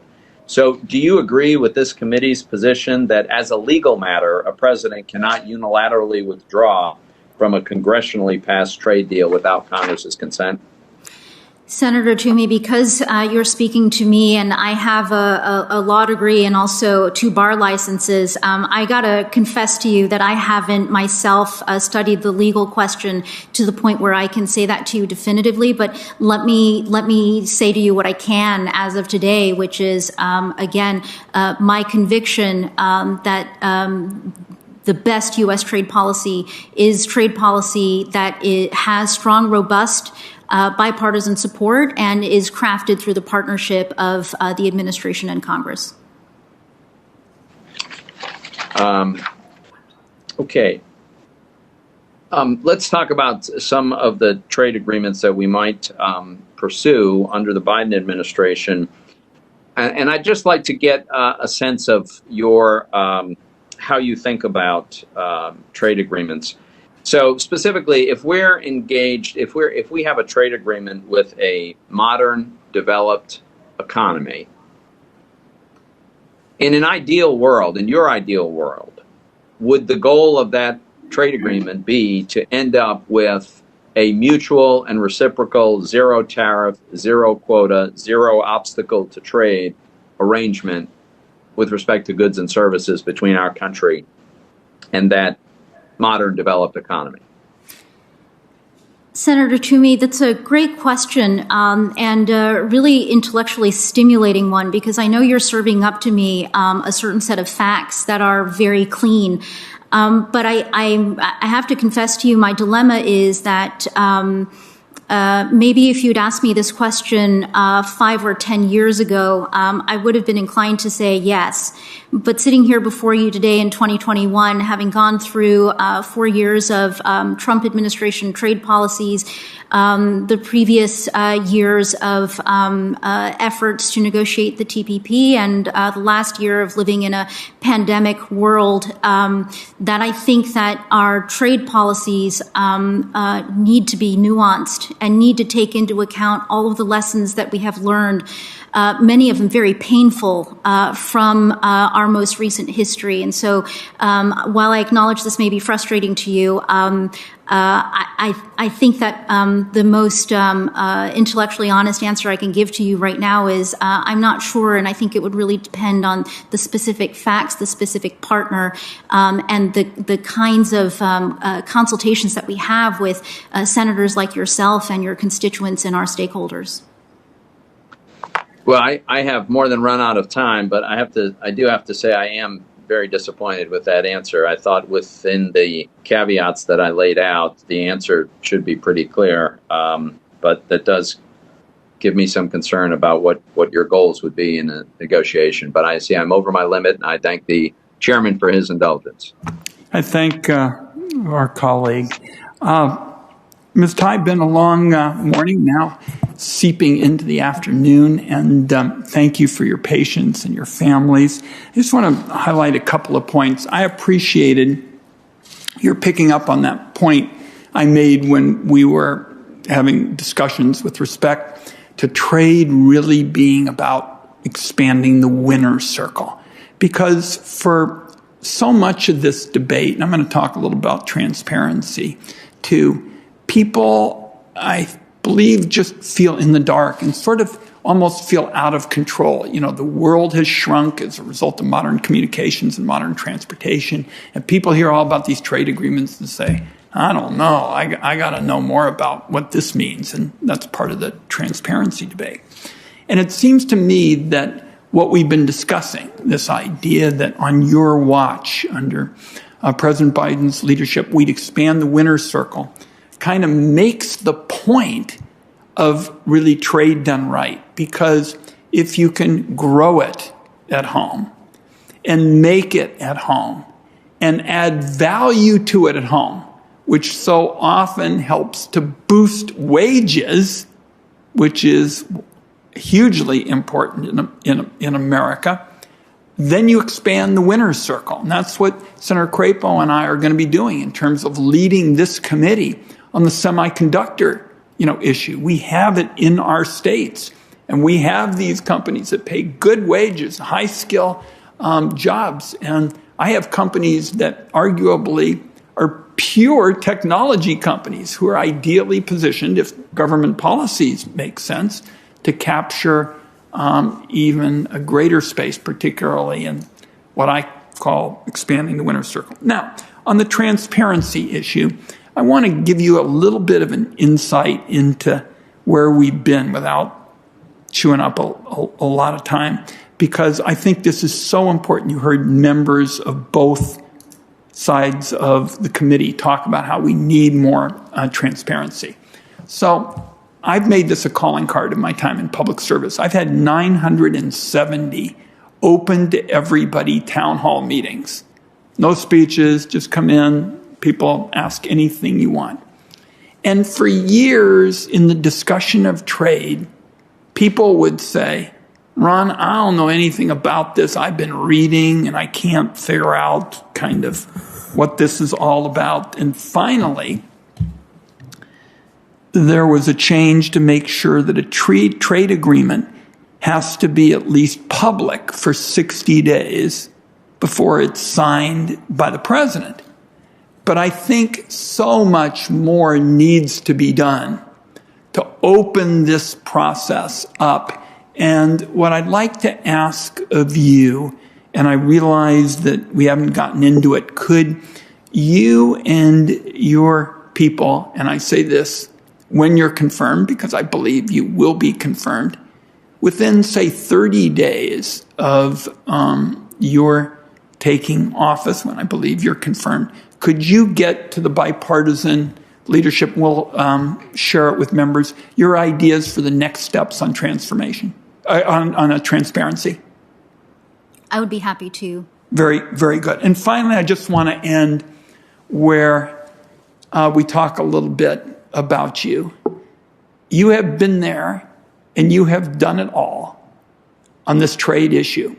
I mean, rarely do we get somebody who is so experienced and savvy on the challenges. And you know you're going to have heavy lifting. You could spend your entire time just on China and do nothing else because it is such a consequential relationship. Probably the only thing we haven't touched on with respect to China, and Senator Crapo and I have talked about it, is the Chinese really regard economic security and national security as two sides of the same coin. So we've got some heavy lifting to do here. I think you're uniquely qualified, and I've enjoyed my time in public service. But I think one of the most enjoyable moments to come will be to go out on the floor of the United States Senate after you get a resounding vote of approval in this committee with Senator Crapo, and we can, in effect, present your nomination to the whole Senate. And I look forward to that day very much. And I so appreciate the sweat equity that you put in to making it possible for your family to be here, and our special bond as first-generation immigrants. Let me give the last word to my friend, Senator Crapo. Well, thank you, Senator Wyden. I'll be brief. I again want to also thank you, Ms. Tai, for your willingness to serve and spending your time here with us today to discuss your nomination. I think that you have proven out what I suggested in my opening statement, that you have the training, the background, the experience, and the capabilities to do this job and to do it well. We all look forward to working with you to make sure that the priorities that we have and that you've shown that you share are achieved, and that we not only show that trade is a bipartisan issue in Congress, but it's one where we can build a very strong, unified approach with the administration and move forward to significantly expand the opportunities for the American worker and American businesses in this country. Thank you very much. One little bit of procedural work to do, and we will wrap up.